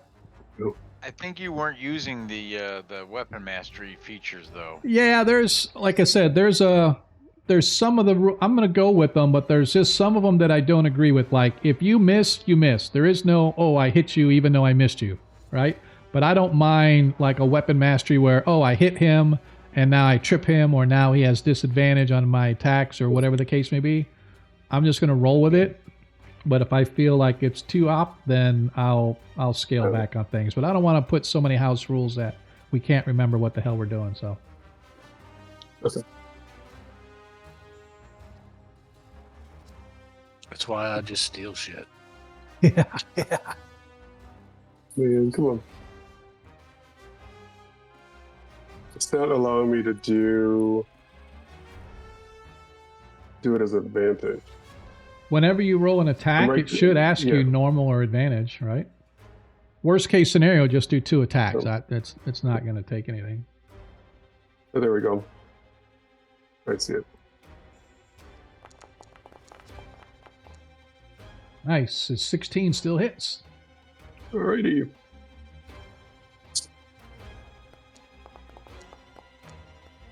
Nice. What is... So, did you shoot twice, or did you? Yeah, you did the 2 shots. You didn't do damage. the other shot didn't show up. Yeah. It does show mastery Vex right there if you want to see what that Vex was Yeah. that I was talking about. Yeah, I see. I'm reading right here. Yep. Why there's damage. You hit a creature, deal damage to the creature. You have advantage in the next turn. Yeah. All right. I see what you're saying. Okay. So, 8. 8 damage of radiant. Yep. As right before, I'm gonna I took them off the thing, but I meant to do this.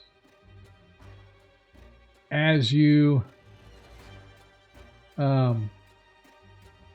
standing there, Mormont, suddenly the guy, as you whisper to him, as you stab him, and he sort of looks and tries to turn to see who it was behind him, and just as he does, an arrow buries itself in his chest, and he sort of eyes roll back in his head, drops to his knees, drops his crossbow, flops on the deck, dead at your feet.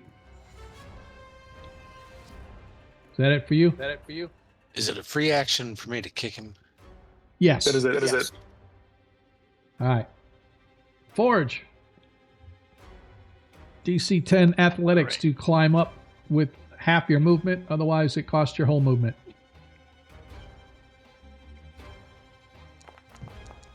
Well, let's see what I get.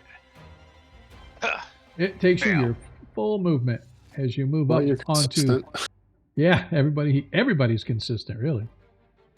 All right, as you get up on top, you can see that there's only one individual left. The other guards, one you watched splash into the water. The other one, as you're climbing up the rope, Gage put an arrow in his chest, and he drops to the ground. So the last one is on the side of the boat, correct? Correct. He's actually right here. So is it my turn?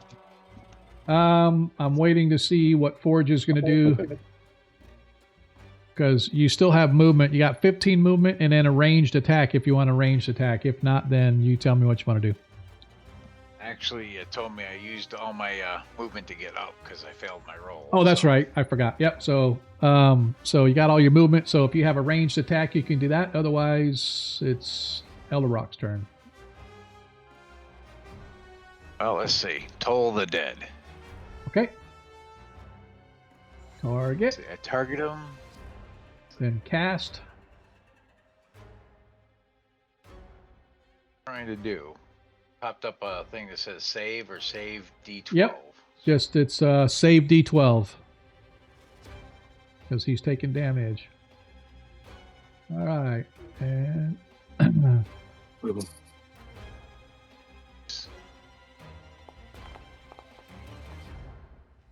as he fails his wisdom save, Sweet. so just click the damage.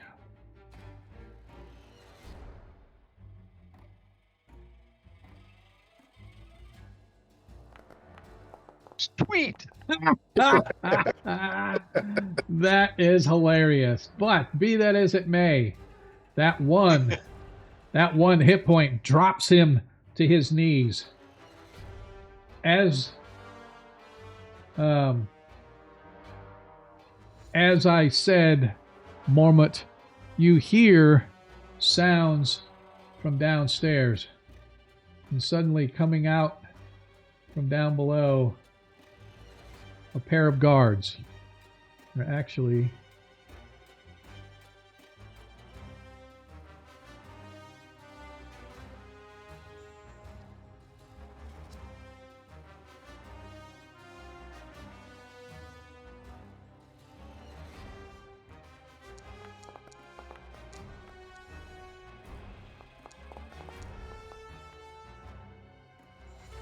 all right, Edelbrock, you are up. As you see two guards appear from the door. I thought there were two, but there's only one door. There's one door up front, right under the wheel, and there's two doors. One door in the back up here, and then two doors up front on the forecastle. But you see two individuals scrambling, coming out of the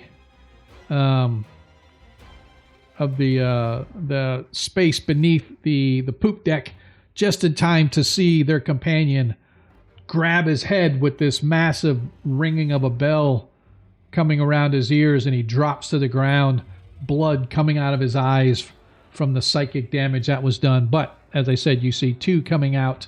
You are up, sir. All right, blast this one as well. Okay.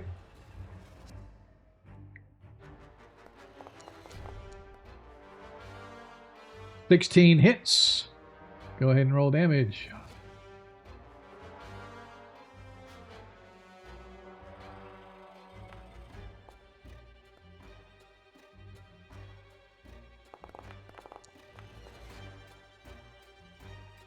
All right. One question: why do you keep making a Constitution save for him? Because Okay. I want to. No, they it's a morale thing. Okay. That's what I would assumed it was, but Yep. I know there's no real morale in 5e. Yeah. But there is for me. Okay. No, that's my way of doing their morale. But the bolt catches him by surprise, blasting him actually back through the door slightly, as his companion struggles to get out around him. And then I duck around the using the mast as cover. All right. As the other, Two doors on the was it the aft? now there's one door aft, two doors forward. All right, to the forward then. Yep. So you can see on the lower map the two doors up on the right, and then the one open door they just came out of down here on the bottom. As the bandit comes in screaming, "Charlie, Charlie, get up!" and he sees he doesn't move. "Oh, I'm gonna take a piece of your hide!" Coming at Hakon, drawing his scimitar. Oh, did you see that? There was a nat 20 right there to be had. Oh, man. Electronic dice suck. But as he swings at Hakon, Hakon easily avoids the man's attack. Marmot, you watch as the individual before you drops, and then you see two more appear from just underneath the railing where you're looking down. One of them being blasted by Edelbrock with a blast. The other one launching his attack at Hakon. What do you want to do? And this one down here is the one that took damage from Edelbrock. Yep. The one. Yep. Yep, he is right there. It's right there. This one. Yeah. Yes, sir. Yes, sir. I am going to move over to the steps. Okay. Okay. I'm going to swing over the steps. Okay. Cleric got a natural 20. All right, Forge. Who's giving out nat 20s on my game? That was Booger. Booger, you need to stop. And I'm going to stick him with my short sword. As you hit with your short sword. There is no sneak attack on this one, though.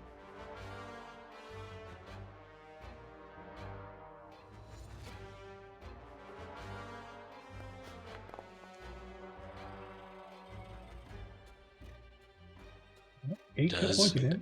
Yep. All An right, cool. 8 hurt. Oh, yeah. I need to... I want to make sure... That was Forge that you gave it to, right, Monkey? Thank you, Monkey. Yep, making sure that nobody else is... All right, cool. All right, yep, so Forge, that means you have 2 now. Yes, I have to apply the damage as you hit him, and like his companions, he drops to the ground with the blade stuck in him. Any final words for your friend before you send him to his maker? End of turn.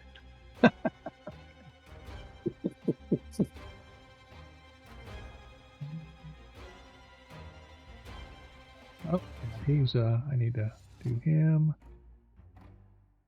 Do this real quick. Yeah, he's still alive.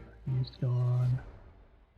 Need to make sure all these guys are flagged as dead, because otherwise it doesn't skip them like they're supposed to. All right, as we go back to the top of the order.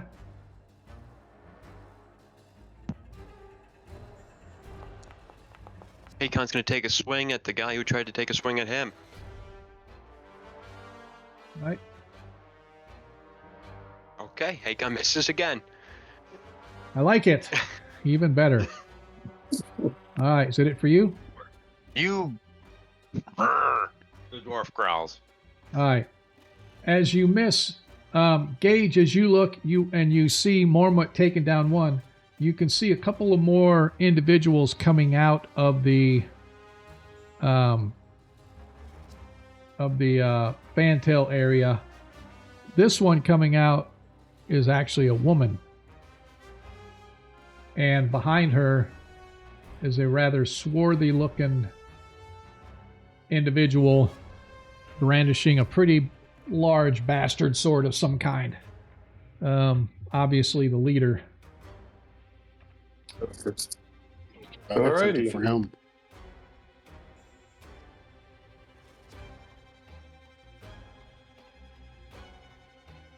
Gonna send the grease spell directly in that spot right between the two of them.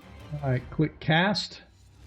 Yep, I And did, then- and it's And should be placed. There you go. get them all there. Yep. Yep. And then place measure template. Yep. That's All what we've yours. done. All right, so I need to select that one because there's only two of them that are actually. It's still might be a Mac thing. It's still showing me with. Give me a sec. No, don't place any more. Yep, I tried not to. Or there was a delayed punch. Do all these. All right. So I'm going to place that there. Thank you. Should.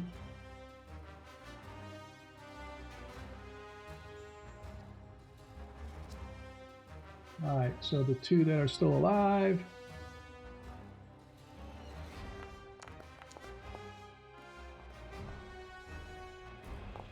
All right, the first one, they both made their saving throws. Damn. So neither one is affected by the grease spell. All right. And my movement is, I'll kind of stay where I'm at, but I do want to look over the edge to see if the guy that went into the water, is he floating there? I don't want him coming up on the rope or getting into our boats. No, he is. He's gone. You can. He's actually floating. You can see the body went down and then it came back up, and he's actually floating about 5 or 10 feet away from the vessel itself. So Thanks. he is down and out. So he is no longer eligible for combat. All right. I'm not going to move. I'll stay where I'm at, and I don't have any bonus. Okay. So end of round. End of turn. Forge, you're up. So is there a patch of grease over there I got to worry about? There is a patch of grease right here. Yes. Much. I'm going to move up here. Okay. Take a swing. All right.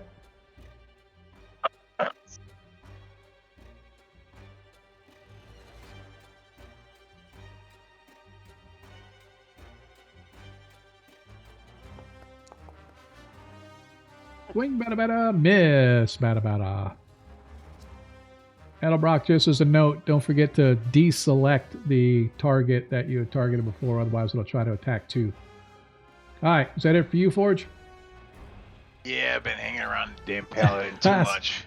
Speaking of which, Edelbrock, you are up, sir. You can see that there are two that are still up. One here, and then the female has just come out of the door right there next to Mormont and Forge. But you can also see there's another guy coming behind her. And which one did you say looked like was the leader? He's actually inside behind the girl, so think of him as in the room underneath where the steering wheel is, but he's in the door behind her. If you look down on the lower map, you can see where he's actually coming out down here. Already? You can see him, but correct? yeah, but technically he's behind her, so he's got like 100% cover behind her right now. So there's no targeting him yet until she's out of the way. And Sean, I'm going to continue to maintain concentration on the grease spell. Okay. Hang on 1 second.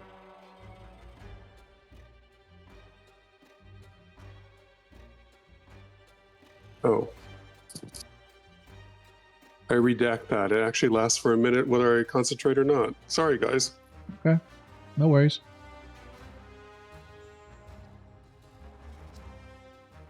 All right. What do you got going, Elderbrock? All right.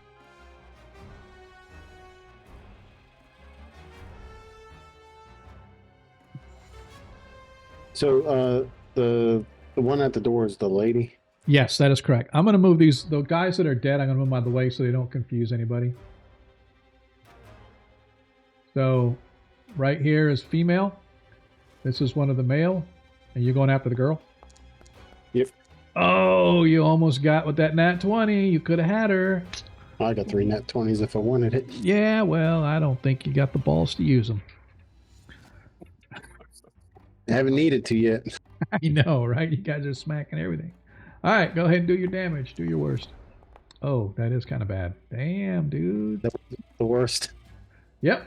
As soon as she steps out, she hits that grease and she loses her balance just slightly. She can't protect herself. You blast her. She goes flying back into the room. Oh. Dropping like a stone. Letting out a feeble screech. And you hear the guy coming from behind. Moira! I'll fucking kill you!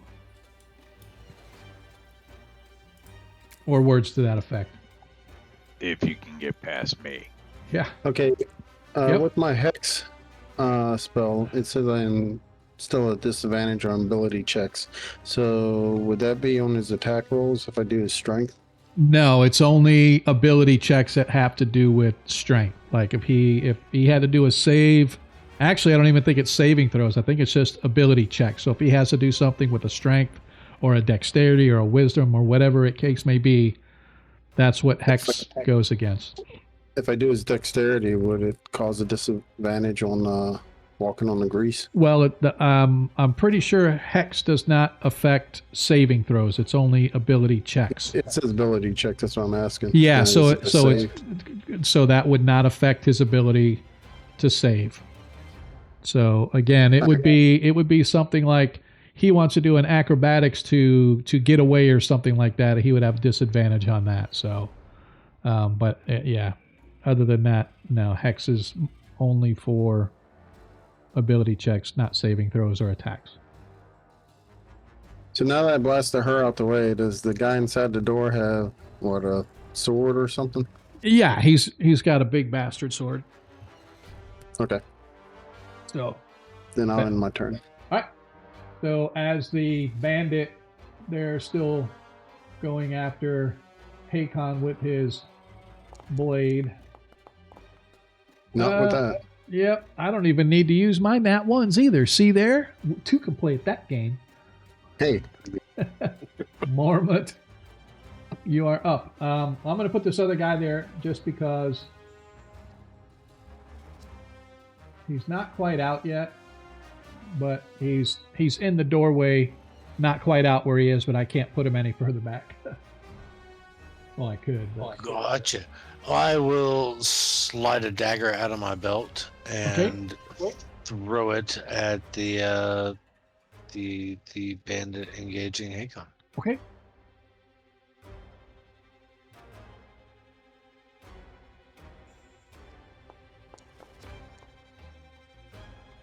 That hits.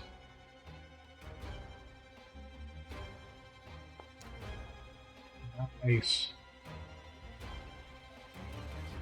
As the dagger catches him fully, you hear a gurgling sound as it catches him right in the neck. Not enough to kill him, but you can see he's like grasping at his neck.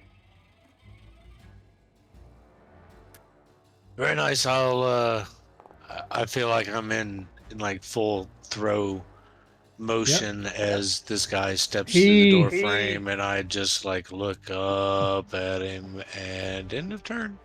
As the guy with the dagger to his neck, he grabs at his throat, and you hear him, you can't really tell what he says, but Hakon, you hear him say, "Fuck this, I'm out of here!"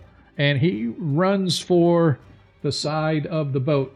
Hakon, you can get a attack of opportunity on said individual if you so desire. And does Or- he take a dex check on his Yeah, I was going to say grease? the grease spell. He does. It's a I'm going saving to take throw. that attack of opportunity. Okay, it's a saving throw, so the hex does not affect him on his saving throw. No. He was on the grease area. I didn't hex him. Oh yeah, so he made his save last time, but now he actually, when he went this way, he actually was off of the grease. But anyway, The paladin's we cursed. can do, yeah, no, right? We can still. It's a dex saving throw, right? Oh no! As he ends up prone, he tries to leave the grease. He slips and falls. He winds up prone. Paladin, you can actually. I will give you a advantage on that attack because the individual is prone. Let's see if the paladin will take it. Oh, he will. Boy, back in my day, paladins would have lost his paladinhood right there. That's not nice right there at all. Hakon jabbing his halberd down into this prone target. All Just right. screams, finally. All right. Spinning the deck. Go ahead and damage. Nice. As the guy tries to run to give himself up, saying no more, he slips and falls, and the paladin ends his miserable existence. Sweet. Mark this day down in history.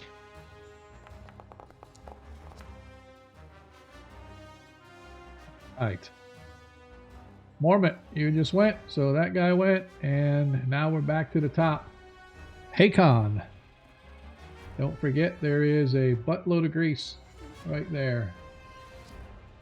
Yeah, Hakon's gonna move 5 feet towards Solar Vark and attack with my halberd. Okay.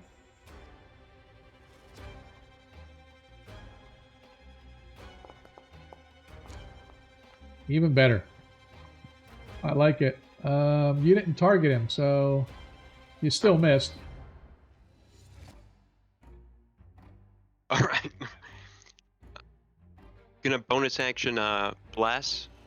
Okay. Mormont, Forge, and myself because I can't swing to save my life. All right, go ahead and cast bless. You should have, so target each of the individuals that you want to bless. Yep, and then just cast it. Just in case. Yep. And then cast away.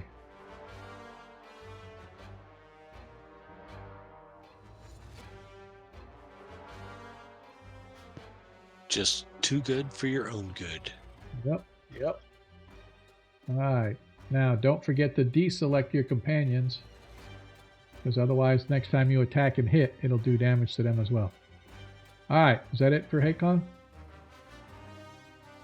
Yes. All right. As Solar Mark turns right at the door. Let's see. Orpheus, you can't hit any better than the paladin. As his first attack hits.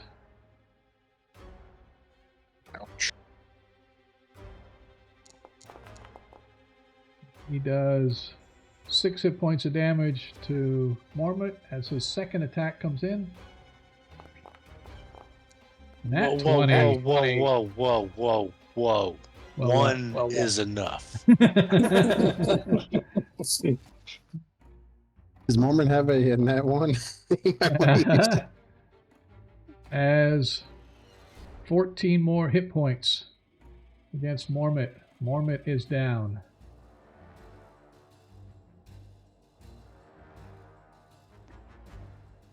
And How bad does it look?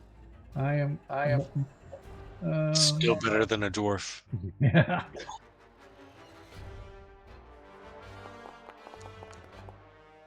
As he makes his saving throw,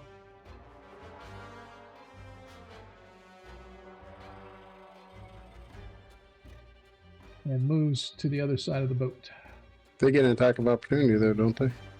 Well, I'm going to say I'll let Forge. Forge does, but Mormont's down. Mormont's at 0 hit points, so I'll let Forge do an attack of opportunity.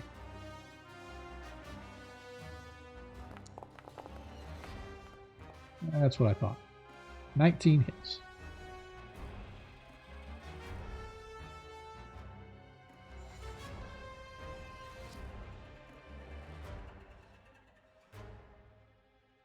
Hit the damage button, boss. There we go.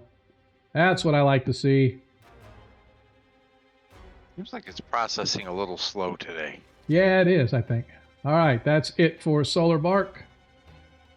Gage, you're up. Hey, I like where I'm standing, and I'll be casting Sleep. Let's need to target him over.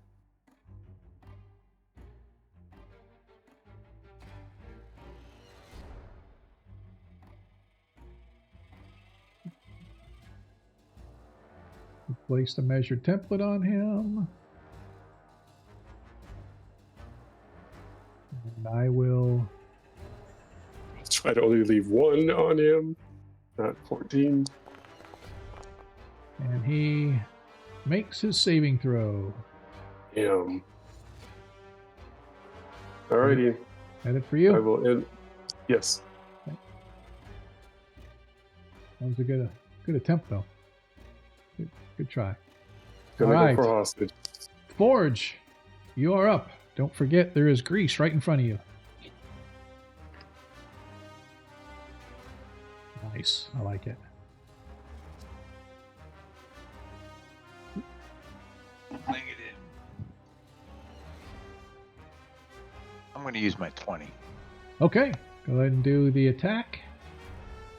And then just for damage, you got to do the attack to cast the spell. And then for the damage, just do automatic crit. Nice. So damage, just do critical hit. And it'll automatically calculate the doubles. Nice. Not too... Holy shit. Paladin, that's how we do it. That would be... Seriously? Yeah, well, so for those that don't know, the way I do crits is, and the way it's set up is, you roll your damage and then you max the dice on the other damage for a crit hit. So in his case, 4 times 6 is 24, so he rolls 46 and adds the max. So that is it, and you watch as Solar Bark drops dead on the ground. I was going to electrocute the shit out of him. You were so sandbagging earlier. Me? I love a good fight. Checking for anything. I'm going to help out our little goblin friend here, I think. Okay. And I stab him just to make sure he's dead. He is dead. All right. As you look at Mormont is severely wounded. He is barely breathing. Don't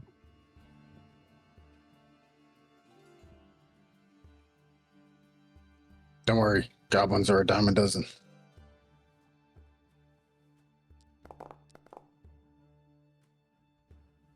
True, but next time I'd like to throw him. Mormont, you feel the healing upon you.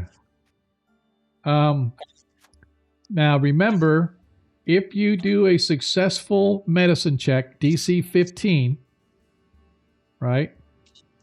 Or if you have a healer's kit, you can do a DC 10 and expend 1 use of the healer's kit. It will allow Mormont, in addition to the healing points you gave him, he will be able to add his constitution bonus, which will give him another 2. But that's up to you if you want to do that for a goblin. You fail your medicine check. So unfortunately, although you can heal, you it's not enough to. It's I not guess enough, Lincoln right? only wanted so much help for him. So Yeah. so how do you administer healing word? As far as what do you mean? I mean, is he like standing over me? Oh yeah, when yeah, he- no. Yeah, so well, yes, the healing, to me, what it is you're just weak. You're still a little bit in shock as you're healing. I would like to think as he is standing over me, giving me his blessing, that I come to and immediately grab him by the beard and wipe the blood off my face with his beard. Like a plan. It's up to me. It is up to the I have Up to the plan him dwarf back if he into lets the you. Floorboards with a hammer. as you feel this sort of tugging at your consciousness, Mormont, and when you awaken, you see the dwarf standing over you, having just said a prayer, grabbing his beard and wiping the blood. What do you guys want to do? As you look at Solar Vark, I you want to dodge his grab. okay. Go ahead and give me a dexterity saving throw, please. Does what armor is he wearing, and what sort of jewelry does he have on? So for one, he doesn't have any jewelry. Jewelry? Nope, he doesn't have anything on him. He's wearing his crud. Where is it? Where's his gear? He has studded leather armor, and he has a bastard sword sized scimitar. So it's actually scimitar that's just made a little bigger than most scimitars to make it look imposing. and Is whatnot. is the studded leather damaged? Not really. The studded Okay, leather's I'll swap my leather out with that. yeah, absolutely. So let me do this. You go over to your inventory here.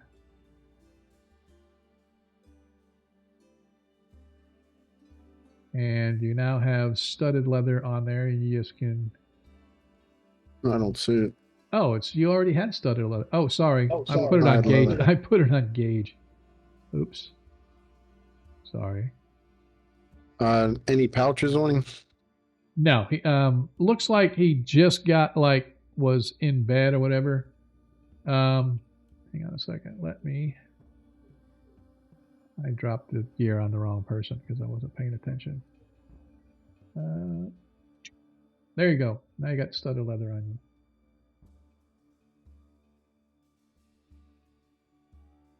All right. No, he doesn't have anything on him.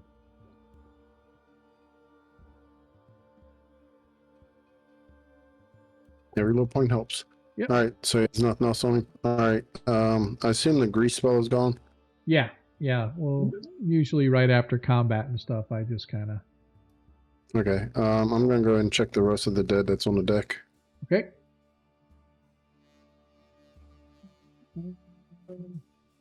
Mormont would like to stealth and slip inside the door to see if anybody else is coming up.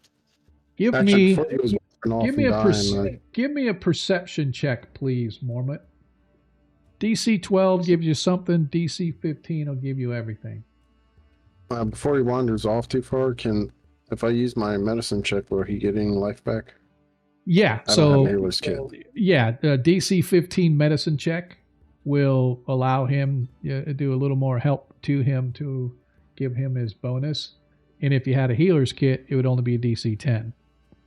Yeah, unfortunately, the healing given by the priest was enough to. I could use a 20, but Yeah, you could. I feel like everybody's trying to bandage my wounds, and all they're doing is just like poking and prodding the wounds Yep. and making it worse. Well, I'm just we like don't know finger that in many there. goblins, so we're Mormont. kind of not used to your body.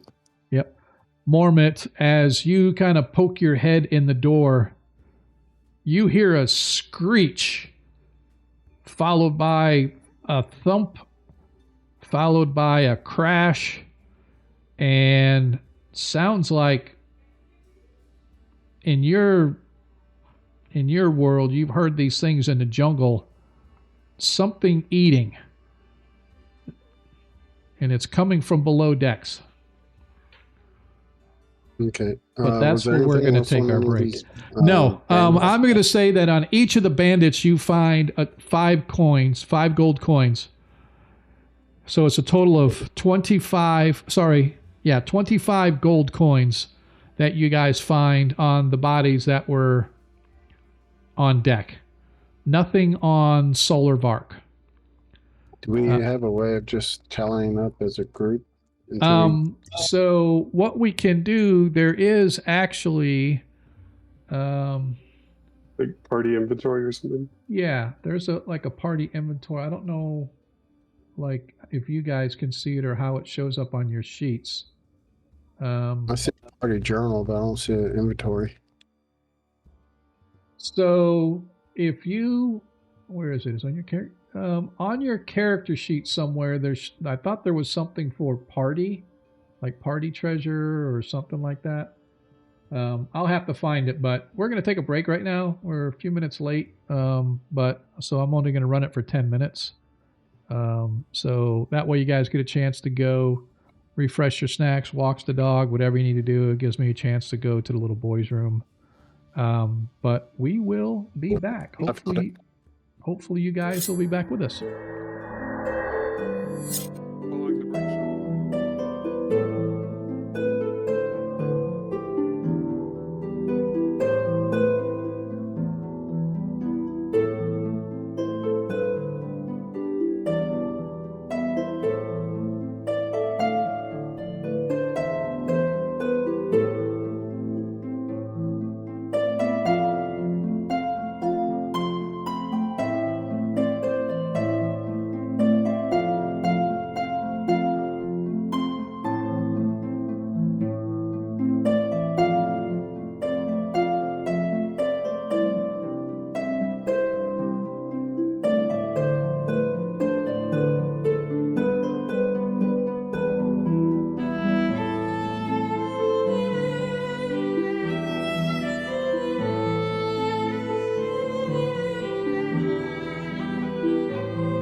We're back.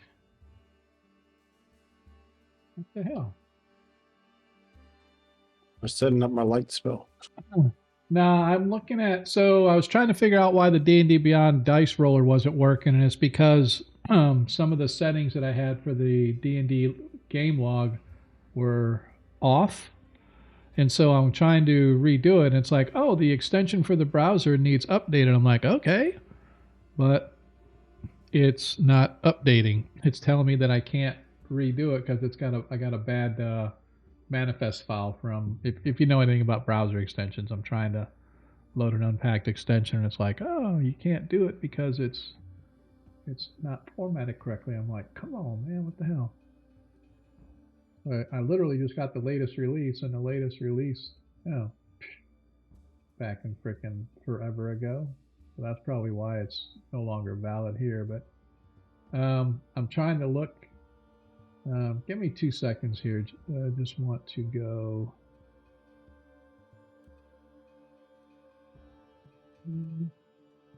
See if it's got my. There's an ID value that I need to get from my account, and it's like, oh, if you have that, then. Kind of hoping. I don't want to waste too much time on it, but yeah, it'll be ready for next game. But I was like, why is it not doing it? Because I've got the D&D game log. So I just, if I would have known that it was busted like that, I would have had it fixed a long time ago. But now I feel bad. So, and I should probably start working on learning the Forge VTT. Why is that? Just. It's all right. You don't need to. All right. Well, I'm going to close all this anyway, and we're going to get back to where we were. Appreciate everybody hanging out with us. Our party has just completed their evisceration of the crew members that took over the Blue Nixie. And I just want to say we didn't murder Hobo these guys. They attacked us first. Yeah, that's true. But you did try to board them and stuff. But that's all. You guys just, you go with what your gut tells you. So. I'm casting a light spell on the iron shot or my staff. Which one of these options would I do? It's got use, place, or remove items, or apply light effect. I am going to think it's apply light effect. Not 100% sure.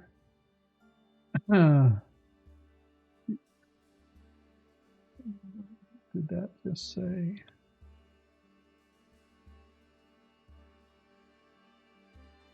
Exclamation update actor. That's interesting.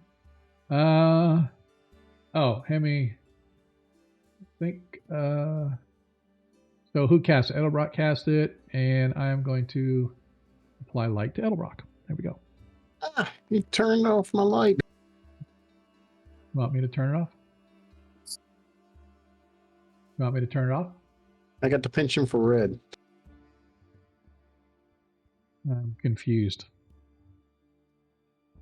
Oh, is it not on? No, it's on. Yeah. Yeah, I applied light to you, so that's why it's showing. I'm just confused what the issue was. You wanted light, you casted light, so ooh. Hey, I disappeared. Yeah, that would be me, I think. There you are. Okay. Yep. All that's right. all right. I used Foundry a bit, so. Yeah, no, that's fine. All right. No, I just was doing me a colored light. Oh, yeah, I was like, what are you doing? I was wondering where the colored light was come from. Like, oh, that's cool. But anyway, let's get back to where we are now. As you were pocketing the coin, 25 gold, did I hear you correctly in that you found the party vault? Yeah, I was trying to put it in the group inventory, but I can't seem to make any changes on it. So where is it at on, because like I said, I've never messed with it, so on the characters screen there's a little group, and if you go to group there's a tab there that has inventory. There's a group? Yeah, if you go to where the PCs are. Yeah, I'm actually you're wanting to go to the journal tab. for the party loot. That'll drop. So, all right, there's something that's built into the system, though. I think that because Yeah, and I think it's where I'm at because it has a whole inventory here. I just can't make any changes to it. yeah. So, is it under the PCs? Yeah, it's under PCs. It's under actors, PCs. Oh yeah. Agora. Okay, yeah. So that is Yep. So let me do this.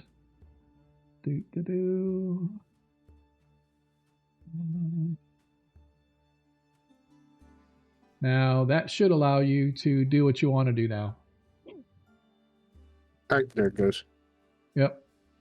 I don't think you should not be able to mess with another player's character, but you should be able to. So yeah, so if you go under actors, PC, there's a group one. If you open that up, I've got everybody on it. But it's got the party loot, and you can like start searching for inventory and placing things there, et cetera, et cetera. So that way you can keep track of stuff there. So before we were so rudely interrupted by a DM that had a P, you picked up about 25 gold off of the crew members that you took out, the thugs, basically, as well as Solarvark blasted him with a come to Jesus moment. And Mormon, as you poke your head in and to sort of look underneath to see if there's anybody else coming, and He's seen the light. yep, and I'm going to do this just for Mormon because he can poke his head in. You see the sort of the captain's room or the crew's kitchen or dining hall or whatever you want to call it on that side. Let's see if they got any. I don't think they really give too many descriptions for like the rooms themselves. Quick question in regards to dark vision. I know with like first edition and all infravision, you can't read anything. Can you read stuff with dark vision? Yeah, because dark vision in this game is more along the lines of you're able to see. It's almost like the old ultravision where you can kind of see stuff and whatnot. So I don't have a problem with like doing stuff like that. What I say with the vision is if you have a torch and stuff, you just don't have infravision anymore. So that's kind of essentially. But anyway, Mormon, as you're looking in there, that's kind of like the mess hall, where they all eat and whatnot. You can see it's fairly well taken care of. And then there's another door that opens up that looks like it goes into a sleeping quarters of some kind. But again, you don't see anybody coming out, so. But I heard the snarls. So you heard it, but it came through the deck, right? It came from below somewhere. You heard a little screech, and then you heard a snarl and some crashing, and then semi-quiet. All right, I'd cast the light so we can go under deck, or are we going to move under there? Should we maybe look at the other end of the boat? Because there was doors there also. Wasn't there? There are. Yeah. Yep. Yeah, there's two doors in that end. Yep. Let's check that before we go down, just to make sure. Yeah, you guys can walk across the water to get to the other map, so. Can finally walk on water. While they check out the other end of the boat, I'll toss the kitchen and this cabin down here. All right. Go ahead and give me an investigation for each room that you're in, por favor. I'm letting one of the meat shields open the door. Okay.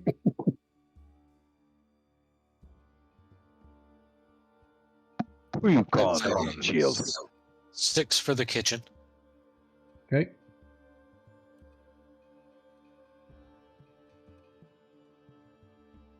This room that you're looking in is just a like a sleeping quarters. Looks like an officer's quarters of some kind.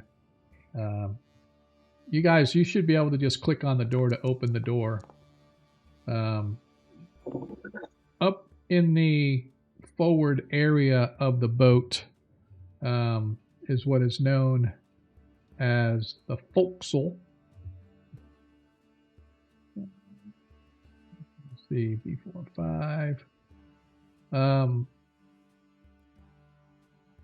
One of them on the left-hand side where you're at is known as the chain locker. There's a huge chain in there. It's hanging out of a scupper with the anchor going all the way down. So there's an anchor chain that goes out. And on the right-hand side, it's known as a sail locker. Hey, Con, you're looking around and you can see that this place is full of material and whatnot to replace and or repair sails and rigging. Go ahead and give me investigation checks if you guys want to search.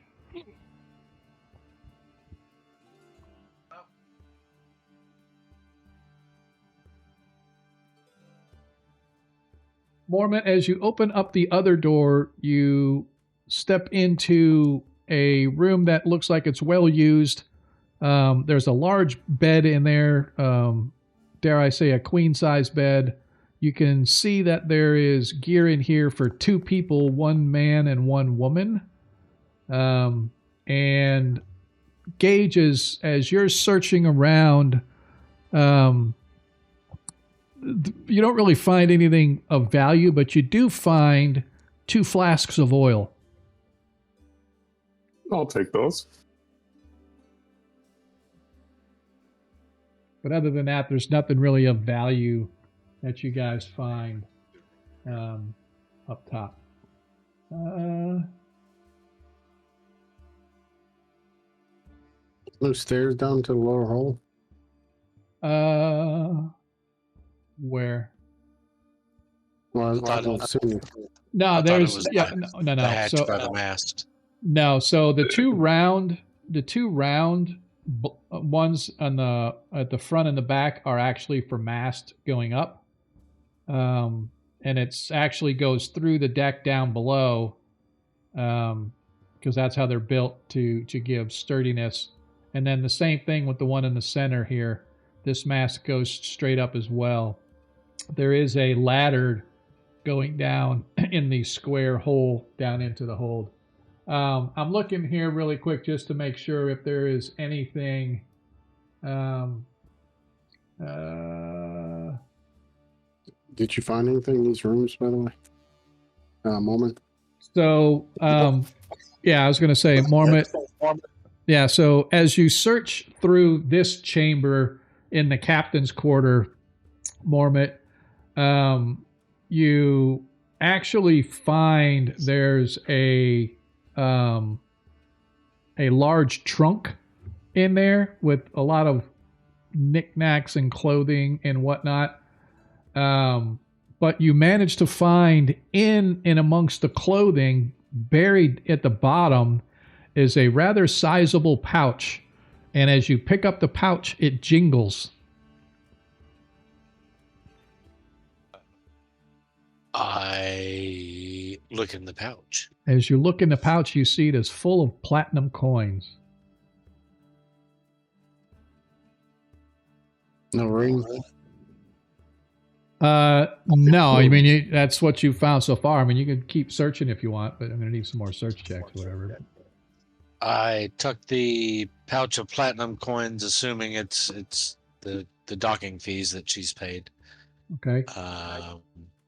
into my bag and hold on to them to turn over. Okay. If that's it, Turn over. I guess that's it. I am going to say, in addition, because at DC 15, I am going to say that in addition to that, as you're searching around the chamber, the coins were the easy part.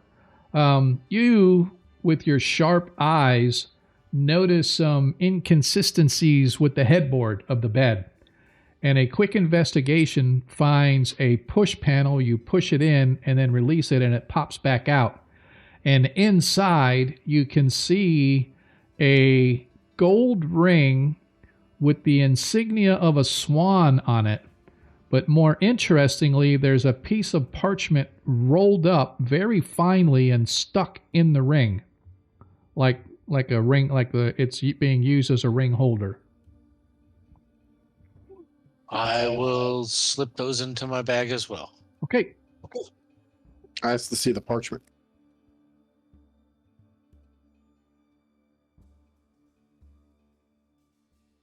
That's up to Mormont. Did you see me find it? I want to No, see did I? if you're so Thank you. Mormont, if you are looking to be secretive about it, go ahead and give me a sleight of hand check, and that would be opposed by Edelbrook's perception. Well, I'm not sure if I'll. That's fucking awesome. As you look, you see Mormont is rifling his way through this trunk, rifling his way through the bed and the clothing and everything. I'm going to say that you saw that he found the coins that she allegedly paid for the fines and stuff, but the ring and the parchment, because he was being secretive, and plus he rolled a nat 20, you do not see that. I wasn't worried about the coins. I was more interested in the ring. Yep. So, All right. so how do we get down to the lower deck? There is a ladder right there at the hold. Hey, Okay. Con, can you actually, hey, Con, Gage, and Forge, all give me a perception check, please.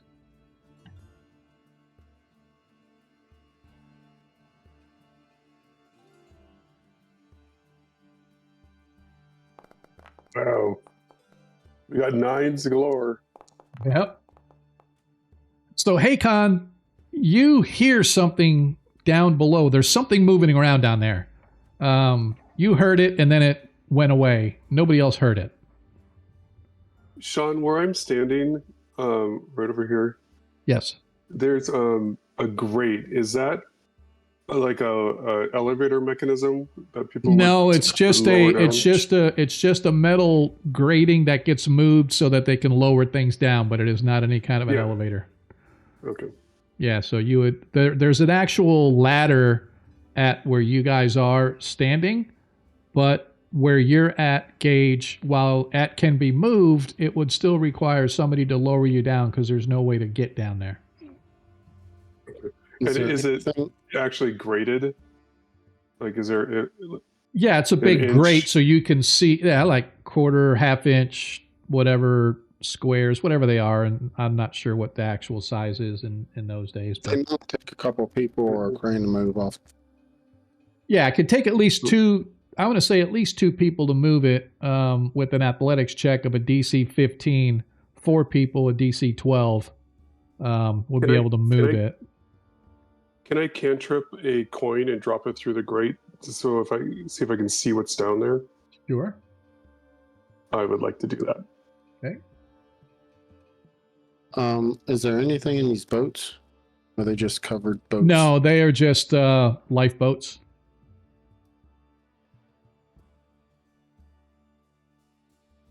Oh, look at your cantrip worked. Your cantrip counting worked. Woot, woot, woot. Thought it would. And when you take a short rest, it'll tell you that you got them back, too. Or a long rest. And if you now, have you cast any spells? Yes, I casted sleep and grease. So if you look at the cantrip counter, it should be highlighted in green now. It is. So whenever you guys see a colored highlight, that means that you're eligible to trade cantrips for a spell, right? If it's just if it shows just a colored number, that means that you've got you're over 50% of your cantrip still, but you're not eligible to transfer any over. So if you click on the cantrip uses icon, it'll pop open that window and it'll say, hey, do you want to trade cantrips for a first level spell or whatever the case may be? and it'll tell you how many it costs, and also you can trade them into for a spell slot. Yep. Convert cantrips to spells. Available cantrip 17. Level 1 slots 0 of 2. Restore 1 slot, cost 3. Yep. And if you do that, it'll take 3 cantrips off, and it'll add a spell slot.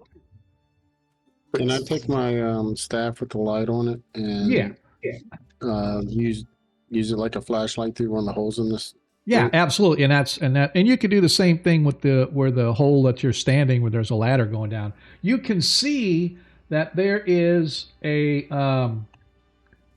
a hold down there, but you can't tell if there's any animals, but there looks like some sort of a cage area where there's like hay and stuff like that. Like maybe they had like cows or horses or something at one time down there for hay and whatnot. But you can't see anything down there, but you hear something moving around down below. But again, you don't see anything. Let's toss the goblin in. Or toss one of the bandits in. I don't know if the goblin can take much more. What do we want to do, boys? As I said, there is a ladder right here on the Mormont side where he's standing. There's a ladder on that side of the hole leading down into the darkness you below. lily-livered cowards! I'm going down. All right.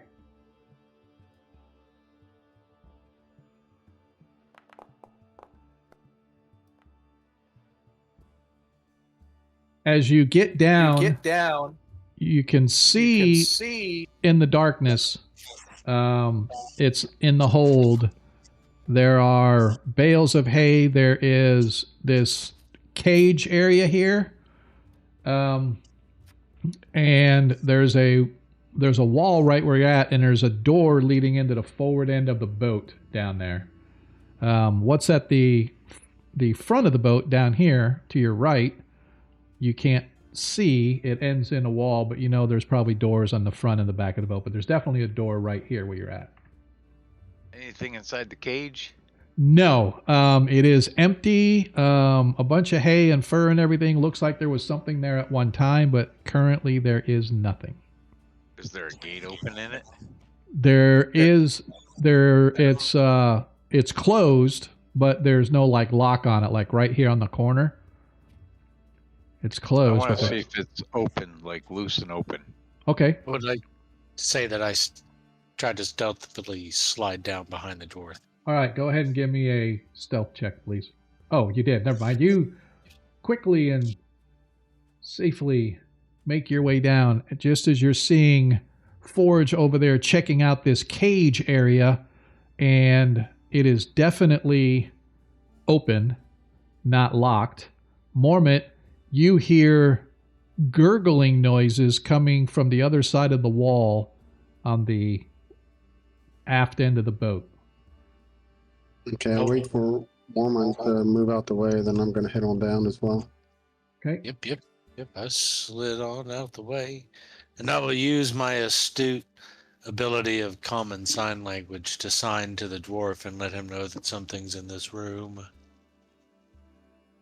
Akon's gonna move down as well. Okay. So Engage. Is it locked? Open? What? The door? The cage. Oh, no, the cage is not locked. It is like, they don't show it on here, but right here there's a gate that opens or a cage door that opens. It is unlocked. The cage itself is empty. You can see that there was animals in there at one time. Can I make a survival check or something, see if I can tell what type of animal? Sure. I was going to say, if I could take an insight. Yeah, no, it would be more of a survival. Survive. Yeah, be a survival check. We'll let you know. And as you're standing there and as the light comes down, you're not really sure, but it's probably, your best guess would be horse or cow or some other four-legged animal was in there at one time. But you can see there's another door on the forward end of the boat over there. That does not match the sounds we're hearing, though, right? No, the sounds are coming from the aft end of the boat. Is there a keyhole on this door I can look through? There is not. It's just a closed door. I would like to see if the door is unlocked. The door is not locked. Can I take a listen check on this door? I would like to Yeah. slowly open the door. Real quick, go ahead and do your listen check first.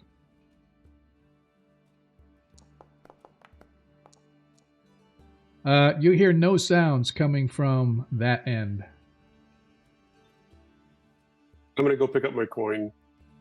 Okay, give me just a second here, fellas. I gotta check something real quick. I want to make sure that I got my map numbers right because I always get them backwards. Where is it?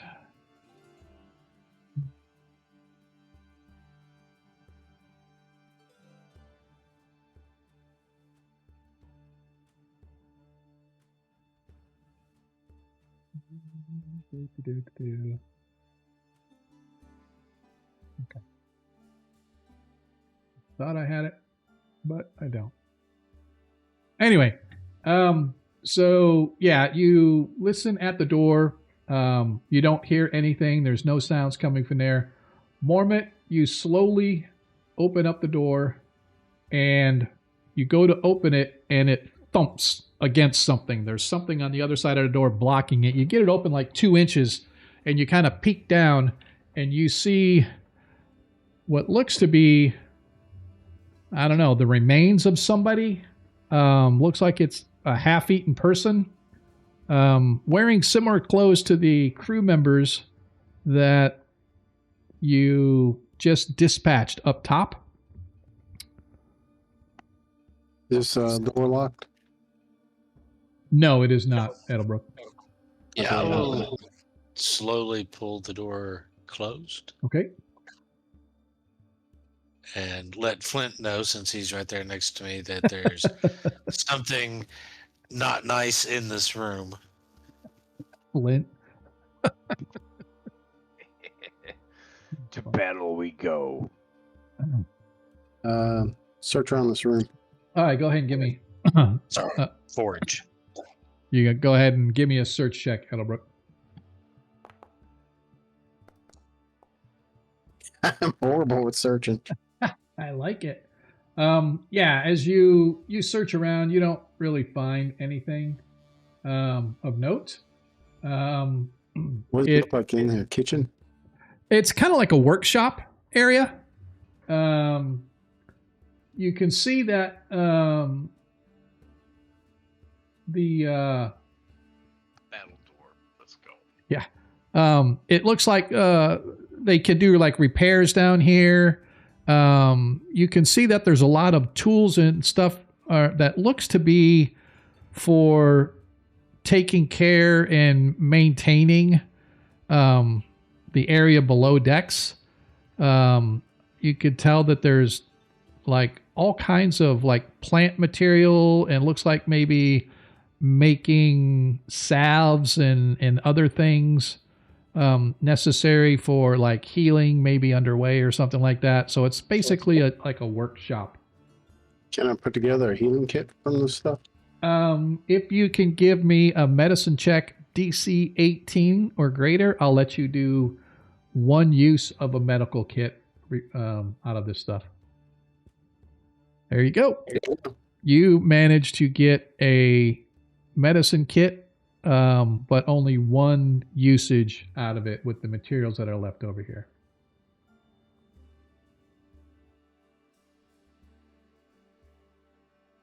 I seem to have locked myself in a cage. I can't get out of it. Now, isn't it great? Guys, Work my way into this door and see what give me beast. give me just a sec. guys. That was fucking funny. You open the door, as I said, and you can see that there's this dead body like laying here right in front of you, missing one of his arms. His chest is punctured, and you hear movement inside the chamber, but you don't see anything at first, Mormont. And then suddenly, all hell breaks loose. Well, first of all, as you look, you can see these are all crates, animal crates, and you can tell that there are animals in them, and they're all agitated, and they're all like really, you know how like monkeys go crazy when something's going wrong, or animals go crazy, they can just sense it. Yeah. Suddenly dropping off the ceiling onto the floor is this massive spider-like creature, and it sees you, and it comes scrambling toward the door.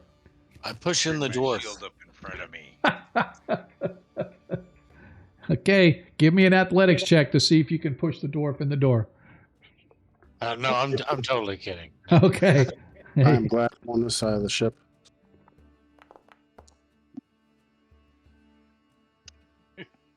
Yeah, nope.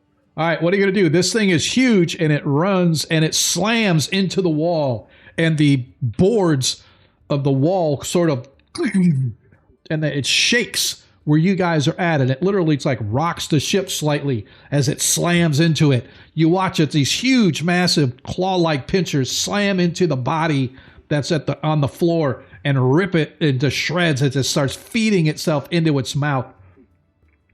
It slams again into the wall, and you hear the sickening, disheartening crack of wood. Close the door. Okay. You close the door. What do we want to do?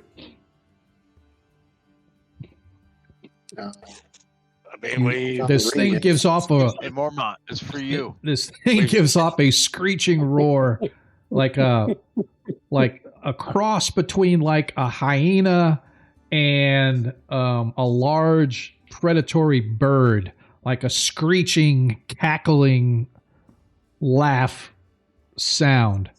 And I it's, say we return the platinum coins and say, unfortunately, ma'am, your ship burnt in the harbor. She wanted her ring. We need to find her ring. Hey, Mormont, I think somebody's knocking at the door for you. it slams into the wall. Dust and dirt fall from the ceiling on your side, but the wall fails to give as you hear it going crazy. The other animals on the other side begin to howl and screech. You can hear howler monkeys. You can hear other jungle animals from that side. Everybody give me an insight check, please. We're going to try to recage it. Well, yeah, I can do that one with no bonus.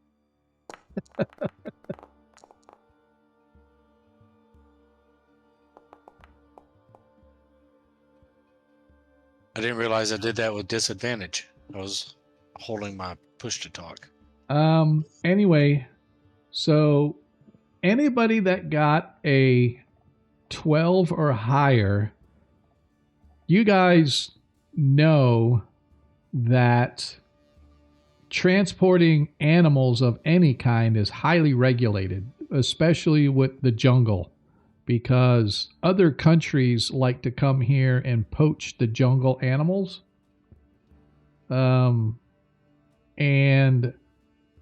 having a ship of animals is not that big of a deal because you don't really know what animals are in the cages.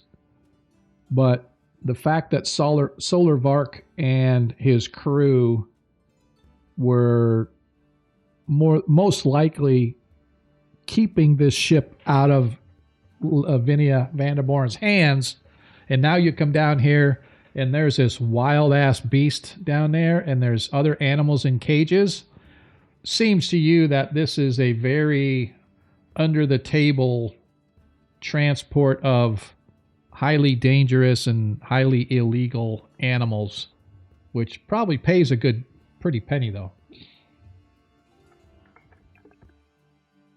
So the only one that's wounded is Gage and Mormont. Correct. Yes. What do we want to do? Do we want to try to recage that thing in this cage over here? The door slams, slamming back into Forge as it bursts off of its hinges.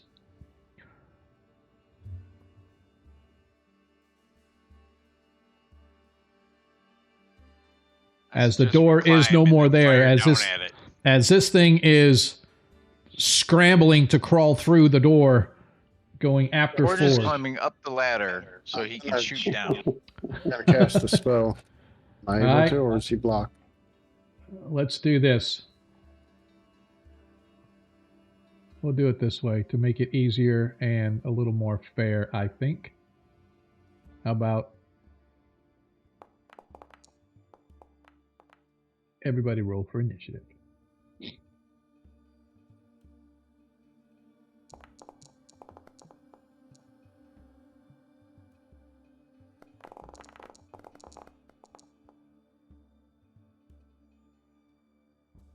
All right.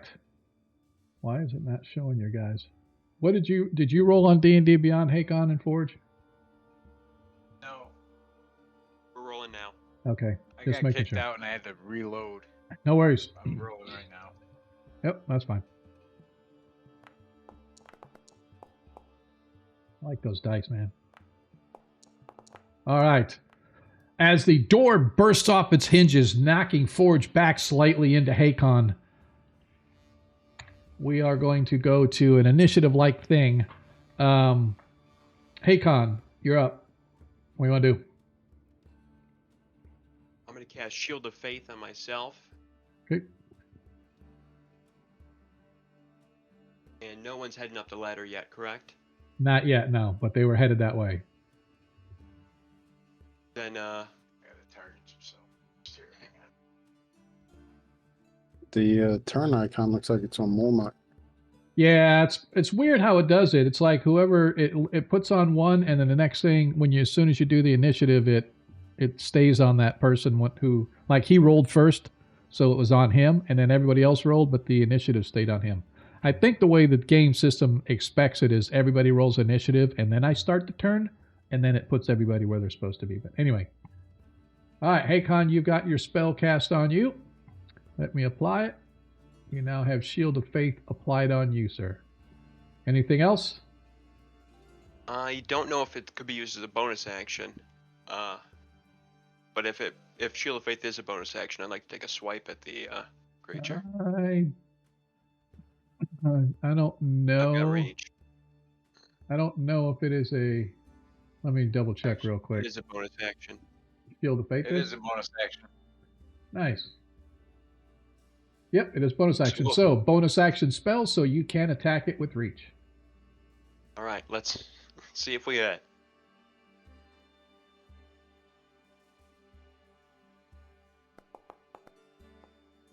Ooh, what the heck? Finally. Oh, 22 hits.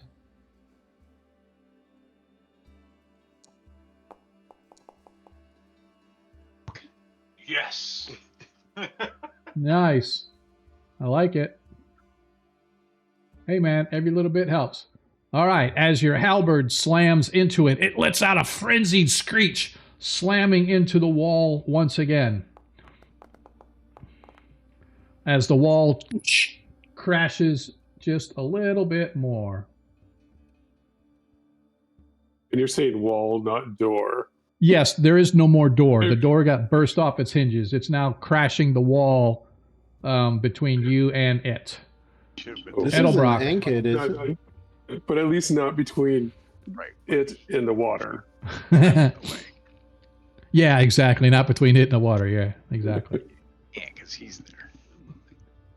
All right, All right. well, I'm gonna fry it. Okay. Do I need to declare my 20 before, or do I roll No, first? no, it's an after action thing. So if you crit, you can save the one you've got.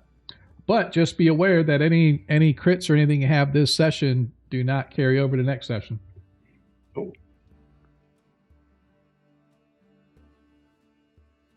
I'm at one.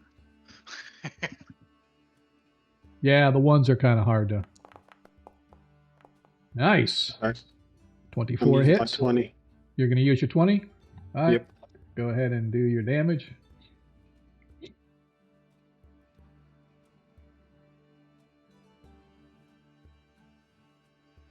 Oh, nice. Nice. 36 hit points of damage. And I'm going to step into the cage. Okay. I'm not going to break my line of sight if I do that, am I? No, because the cage has walls and stuff. So Wow, there looks like there was a mast right there, though. there is. So but it's not going to break your line of sight. This thing's pretty large. Yeah, I can't actually move into the cage. Yeah, it's because it's kind of. I have to do it for you. There you go. It's the openings are like right at the corners, so it's okay. kind of hard to get in. Let me. I can do this. I can make them a little wider. Make it easier to get in and out of.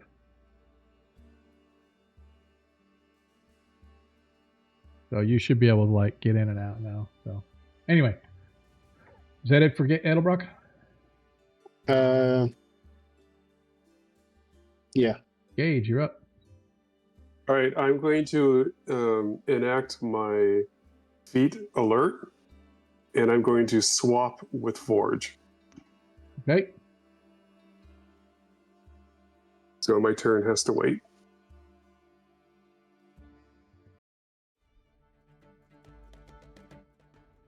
Does that mean Forge goes again? Or Forge goes now? Well, Forge is last, isn't he?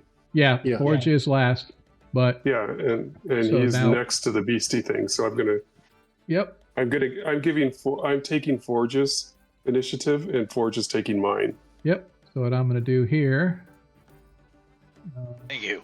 Yeah, he's close to the beast, so I want him to be able to act first. I'm in a safe Okay. spot. I don't think Forge is in a safe spot. Rocking some AC. Let's go. I am going to cast Shield of Some Faith ass. on myself. I'm going to hold this guy at the door, so.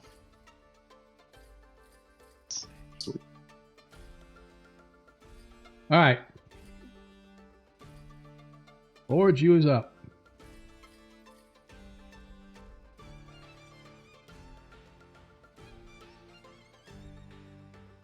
I'm trying to target myself, but it doesn't seem to be iconic me. What are you trying to do? I'm trying to target myself to cast Shield of Faith on myself. Okay. Do this to save time.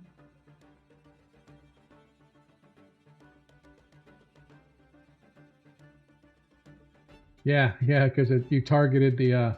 Let me move this guy out of the way now. Oh, sweet Untarget him because otherwise, you got the green dot, right? Yeah, you need. There you go. Yes. So now select yourself. There we go.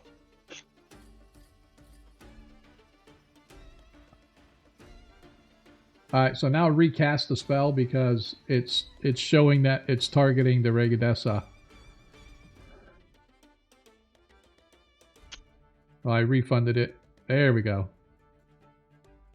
Now you got Shield of Faith on you as well. All And right. at that point, I'm going to take a swing at this thing. Okay, I'm going to put it back. Okay, there you go.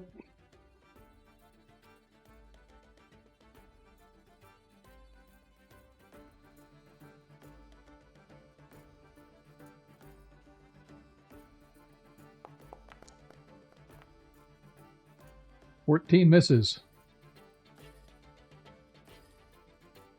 That it for you? I just want to stand and block him from the rest of the party. All right, Goblin, you're up, sir. Now, has he busted through the wall? Is he visible to me? He or is that- visible to you, and there is room for you to squeeze between the door or the wall and Forge if you wanted to squeeze at him. Yes.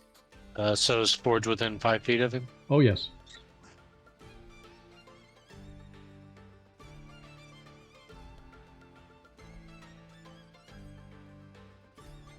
My goal is to use my AC and prevent him from getting to you guys. 19 hits.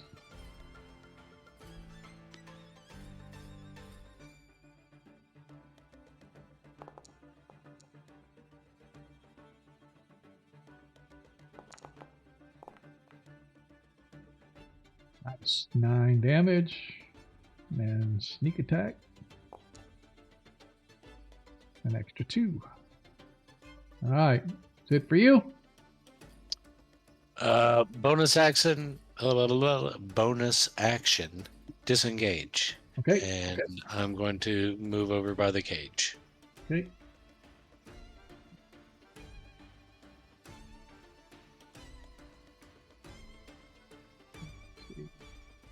Here.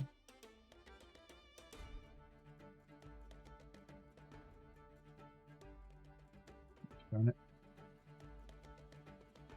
All right, so he gets Mormont, come down 1 and then go to where you want to go by the cage. It'll go around the post at that point. all right. As Mormont disengages and gets away, the creature is furious as it first, I'm going to have it see as it slams into the wall, causing it to shake, but it still holds. However, you watch as it has these gangly, chitinous claws. One of them lashes out, going at Forge.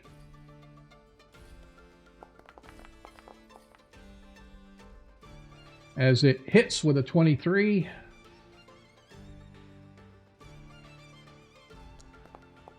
Can I give him a 1?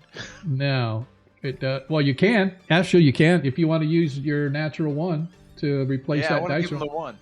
All right, so your natural 1. So that first attack misses, as it has 2 more of these claw things before its bite.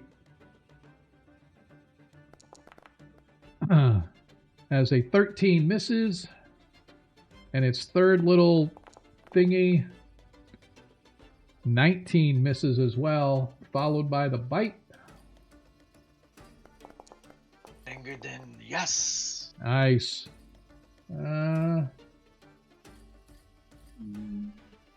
Yep, that's it. Glory it. of the gods. Yes, as it misses all of its attacks. Gage, you're up. All right, my movement will be to here. And I am going to try to sleep it. Okay.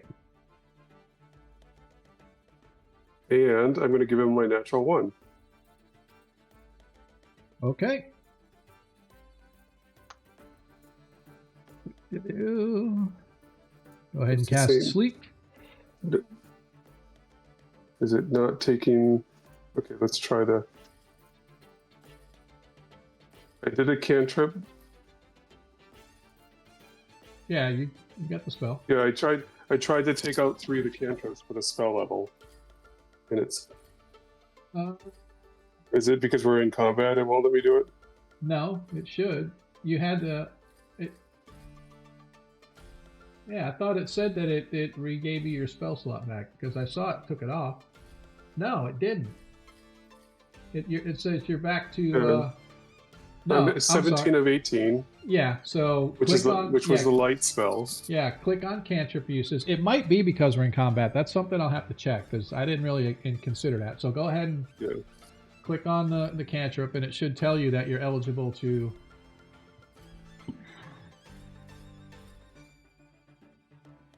And if it doesn't, Nope. it won't let you It's do it. high. When I click on it, it goes bright green, but it doesn't open up that window that I saw earlier. You sure it's not hidden somewhere? It might already be open behind your character sheet or something. A lot of times that'll happen. It'll pop up, and then you accidentally move behind it. Because when I clicked it, it popped. I'm going to do this. Let me go, just for brevities, I'm going to do this. And so I have just given you your spell slot back. All right. Yeah, a lot of times it pops in behind. I don't know why it would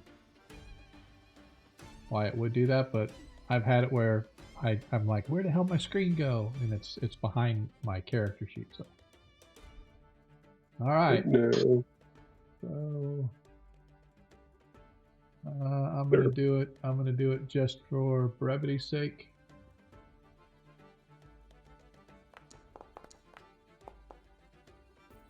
And it failed its saving throw anyway. Make sure that it doesn't have anything that prevents it anyway.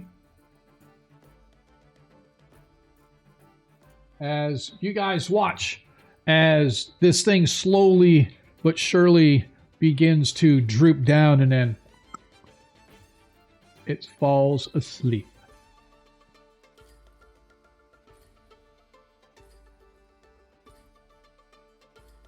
You. It is Killing now it is now incapacitated, which means that you get advantage on attacks and every hit is considered a crit. As we go back to the top of the order, Is there Haycon. a way to step DT. around it so that we can all surround it and hit them at one time? You can like crawl over the top of it or whatever if you want to do. Yeah, I'll allow that because it's sleep and it crashed on the floor. Even my DOT lightning crits. DOT lightning. Yeah, my witch bolt. Yeah, if you hit any any attack is It's automatic damage now.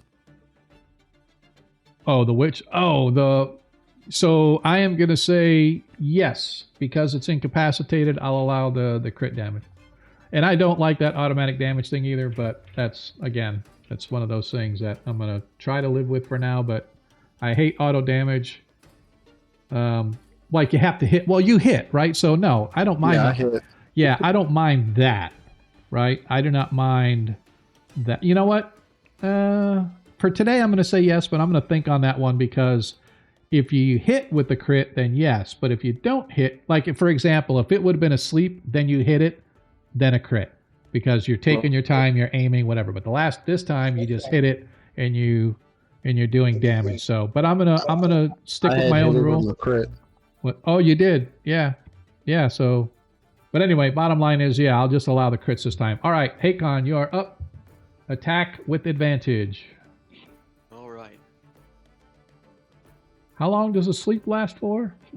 Well, as soon as he takes damage, he's going to be awake. Yeah.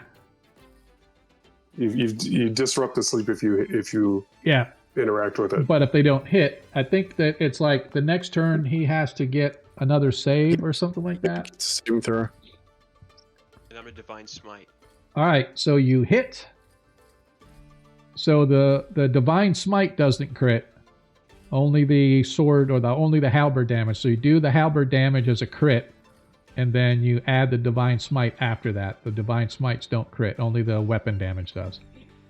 Okay. Alright, I didn't roll critical. I like it. All right.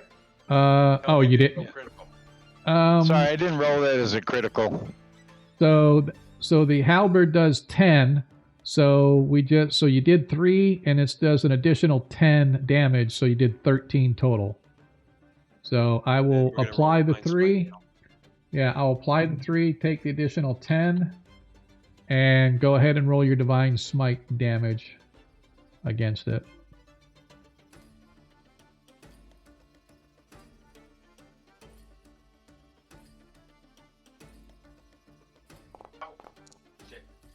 Nice. Another. We did it backwards here. I'm sorry. You did 9 damage, right? The Yeah. halberd. Yeah. 13. Well, no, with the divine smite, the damage you just rolled with divine smite was actually 9, Correct. right? So, yeah. So you did 9, but it added the 16. So we just need to add. I just need to take the 9 off. All right. As you do that, the sleep spell comes off as the creature shakes itself, and you watch as it slowly, as all its bones are scraping and chitting away and stuff and clicking and clacking. as we go to next in line, Edelbrock.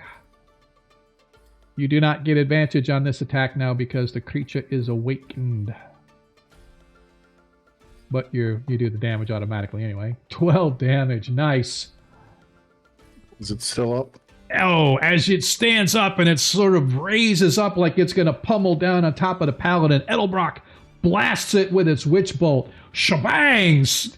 Blasting this thing open as the scales and skin and bone burst open into the soft, under fleshy portion of its chest, blasting into its heart, dropping the creature where it stands, dead on arrival. Nice. As that ends combat. Oops. That ends combat once again. As you guys find yourselves quietly wondering what the fuck is going on. Anything on the bandit? Where can I take off this thing? So this thing looks like some abomination put together by some mad wizard in a lab somewhere. It's got like features of an ant. It's got features of a spider. The way it moved and was able to climb up on the wall. It's got features of like 3 or 4, like almost like a puma or a jaguar, sort of a feline, kind of a snake long or a lengthy body, almost like a feline, but it's got these pseudopods coming off it with these claws at the end of it. It's just a very, very Frankenstein-y kind of a creature. Got some fangs. I want to bust a fang off for all right. a trophy. Okay. If you bust the fang off for a trophy, you can see, as originally thought, these other cages have animals in them as well. Some of the cages have been burst open from the outside in, and the animal inside, whatever it was, is undescribable because there's nothing left of it, as this creature, whatever it is, feasted upon them. And apparently there was a guard down here that was taking care of the animals when this thing got free. And you could see the cage, or the crate that it got free from, is right where Cage is standing. Or Gage, I mean, is standing. That's where it was, but apparently it somehow burst out of its cage, ended up taking out the guard. Could I do an arcane check to see if this thing is like created through magic? Or Sure. I look at Forge and I do the 1, 2, 3 motion to open the door in front of us. Bang! Let's go.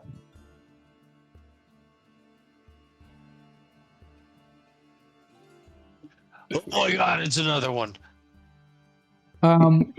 You actually realize that this doesn't look like it was magically put together. It looks like something that's from out in the wild somehow.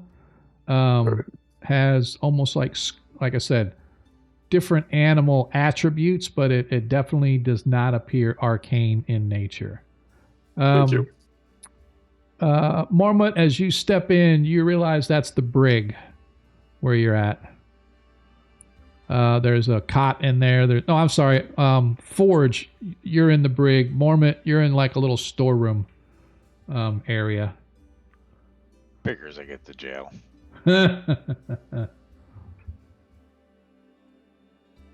As you search around, it's mostly foodstuffs. Some bags of flour and some crates of fruits and veggies, some casks of water, a couple of ale. But other than that, it looks like supplies. Give me an insight check, Mormont, with advantage, since you guys are familiar with the region.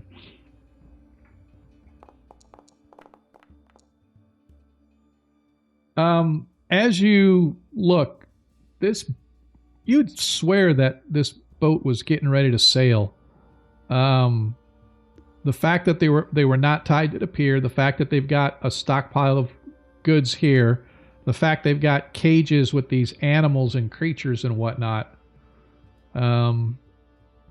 definitely under the impression that they were getting ready to go somewhere. Noted. I will let the rest know. Apparently, no prisoners. Apparently no prisoners. Nope. As you search around, the jail cell is empty. There's not even a bed in there. There's just, you can see there's a straw, not a straw, but like a blanket mat for somebody to lay on. Does it look like it's been in recent use? Give me a investigation. Did anybody check this bandit? No. Yeah, it doesn't look like anybody's been in there in a while. Hasn't been used. Hasn't even used for anything. It looks like it's pretty dusty and dirty in there. So yeah, probably not. All right, can we go back to the captain's quarter and see if there's any paperwork in there that might have a ledger or a chart First, showing where they might be sailing to? I can cast Detect Magic on me and walk around and follow me, right? When you cast Detect Magic, it's on you anyway. It's sort of it lasts for 10 minutes. Was it a minute or 10 minutes? 10 minutes. I think it's anything that you can see within 30 feet for 10 minutes. Yeah, 30 or 60 feet or something like that. But yeah, 30 feet. Yeah, it says. If I cast Detect Magic on me, and I can walk through this boat within 10 minutes, correct? Oh yeah. Is there anything that shows up?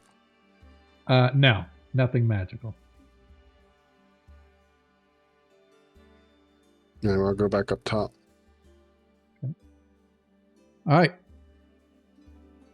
Oops, I did not mean to create that, but I can't remove it because the bug is on top of it.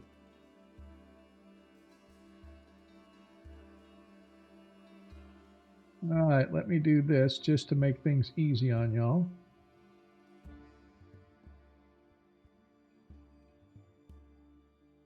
Now you can walk on water to go upstairs too.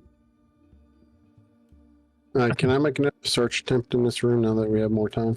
Yeah, sure. Absolutely. Give me an investigation check. Let me double check this to make sure. I want to see what the... While I'm doing that, I'll just use all my 20s. I'm losing them anyway. Yeah. All right. So as you use your 20 to search, you, like I said, this is sort of like a workshop galley kind of a thing. You find things for cooks and whatnot, knives, pots, pans, also materials for like making medicine. So as we said, you made the medicine check. But as you do a deeper, more thorough, careful search, you actually find a bottle of unopened rum. All right, I'll go ahead and pocket that. There's not anything in here that I can use to make a thieves' tools kit, is it? No, nothing to be able to do that.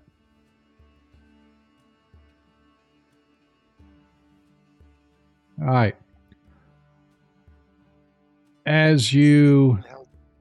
Everybody go ahead and give me one investigation check to do the rest of any searching or anything that you want to do. Okay, I'll use my last 20. Yeah, do whatever you want.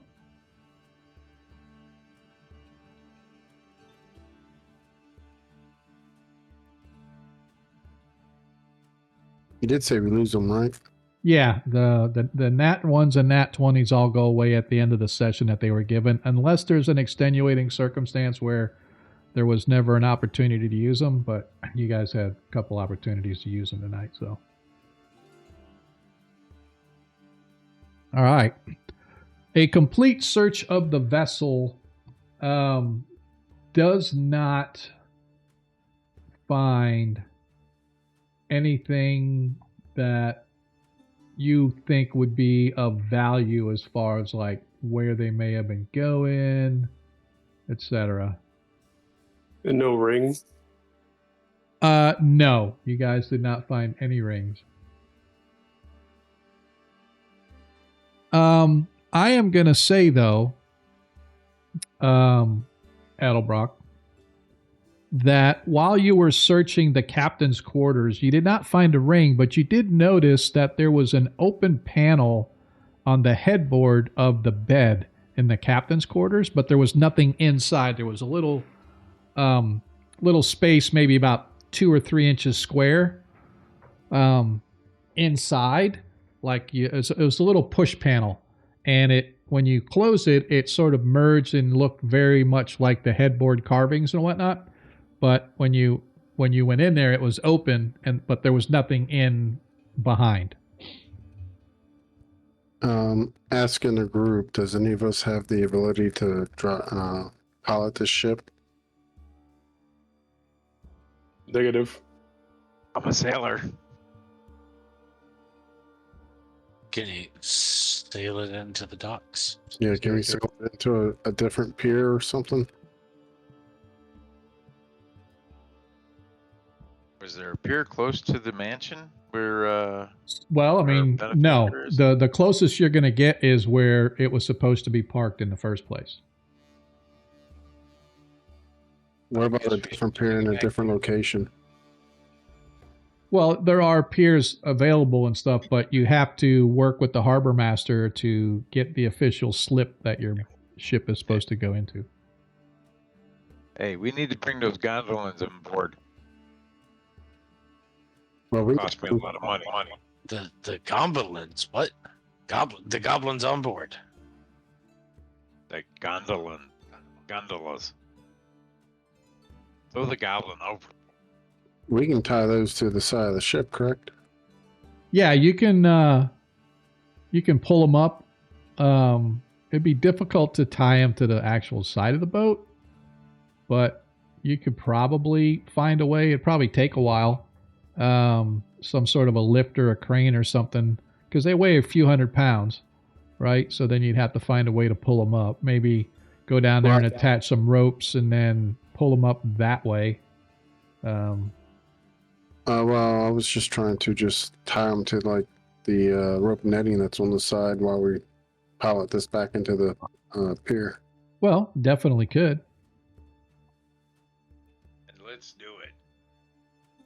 So you guys are going to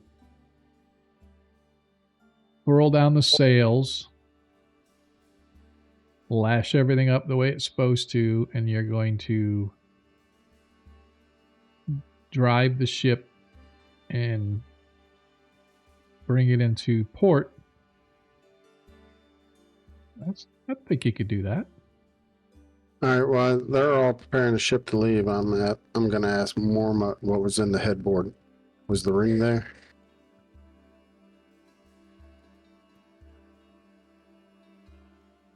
Maybe.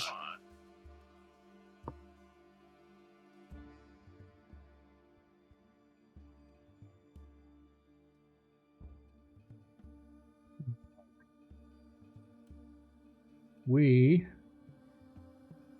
are getting close to ending our session here.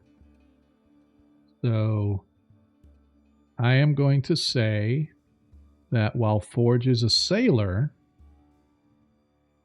he cannot do everything by himself. So if you guys want to try to pilot this boat into one of the docks, number one, it's going to take you, I'm going to say 2 to 3 hours to get all the rigging and everything ready to go. And then it's going to take some successful intelligence checks to safely guide this boat into any pier, much less the pier that you want to go to. But yeah, we can definitely give it a whirl. Does if you my guys direction and knowledge give them advantage? knowledge of sailing. Yeah. It's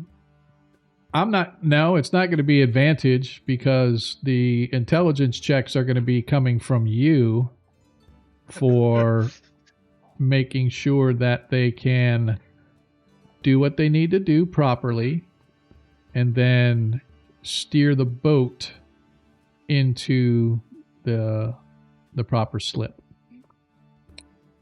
Because you know, typically when you are looking to pull into port, they have people on the docks waiting for you because you have to throw the mooring lines over, and then they grab the mooring lines and they actually physically pull the boat sideways into the dock, right? So you'll go into and you'll get close to the slip, but then the mooring lines are thrown across.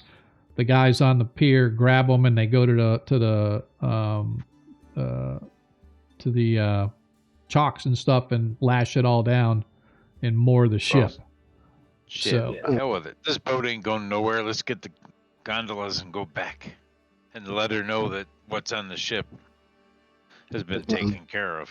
And we got her platinum. I don't know. I don't think we do have her platinum.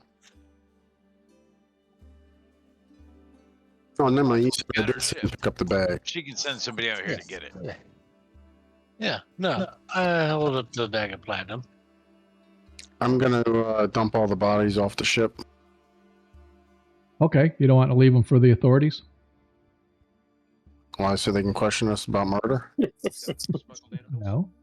I'd leave them on the ship for the authorities with the animals. Let them take care of it. It's the law. Yeah. Throw them all downstairs. We didn't do this. That spider thing did it all. We heard the noise and we're investigating.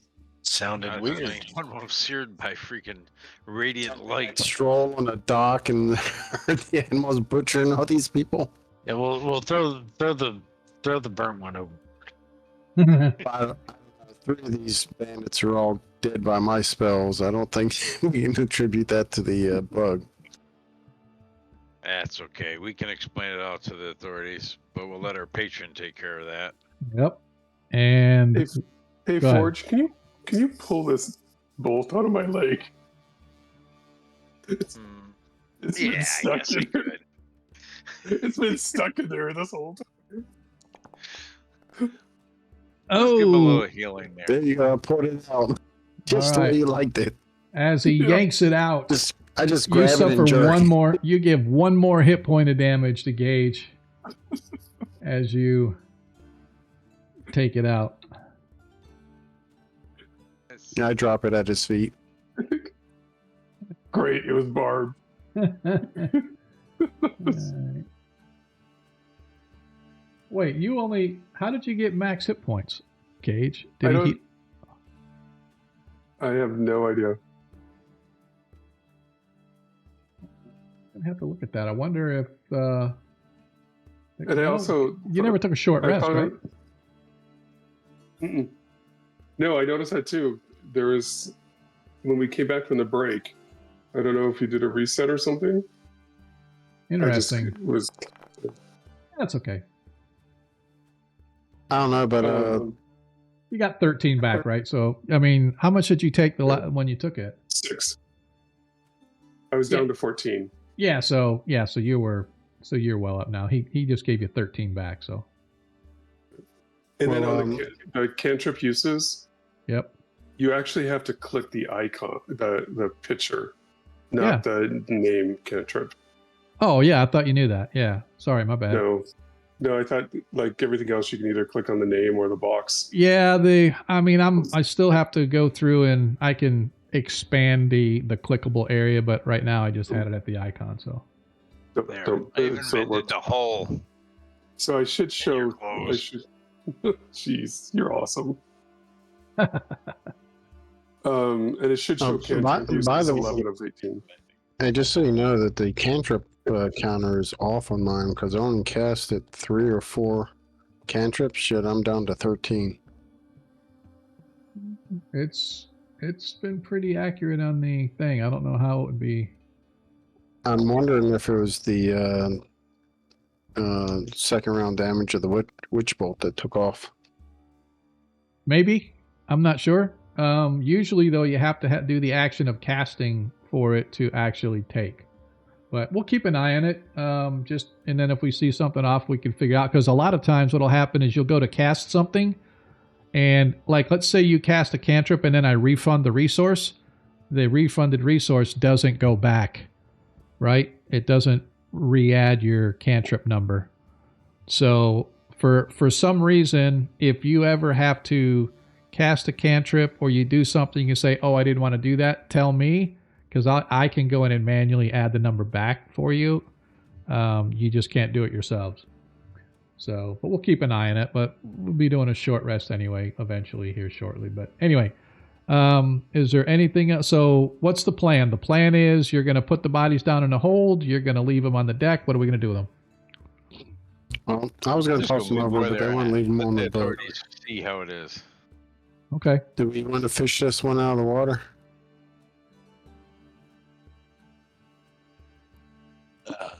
No, not unless you've got a spell that can lift them up out of the water. And Sean, I think. Yep. I think it was. I should rephrase that. I wasn't fishing them out of the water either way. all right. What was the question, Gage? My hit points just went back to 14 because I checked D&D Beyond, Yep. and it showed that my hit points are 14. And when I click back to Forge, my hit points are back to 14 out of 20 That's hilarious. after we did the healing. So there must have been a sync issue there. That's pretty interesting. So I'll bet you So that's it just- I'll it bet you just- that's it what it just- is. Yeah. Okay. Yeah, it put me back to 14. That's all right. So let me do this. Yeah. All right. So with that, the plan is to leave the bodies here, get in the gondolas, go back, tell the authorities, or just go back and go right back to Lavinia and say, here's what we got. I'm gonna go back and tell Lavinia this is what we got, and then she can send the authorities out. Yeah. Return the gondolas first, so the dwarf's not responsible for them. All right. Then tell Lavinia. All right. So we will do that out of game. When next session arrives, we will be headed back to Lavinia's. And anything that occurs between then or now and then, we can just work out in Discord because it'll be out of game anyway. And that's where we will pause our game for tonight. Thank you. I appreciate everybody that was here. Sorry for the little hiccups we had. We're getting better.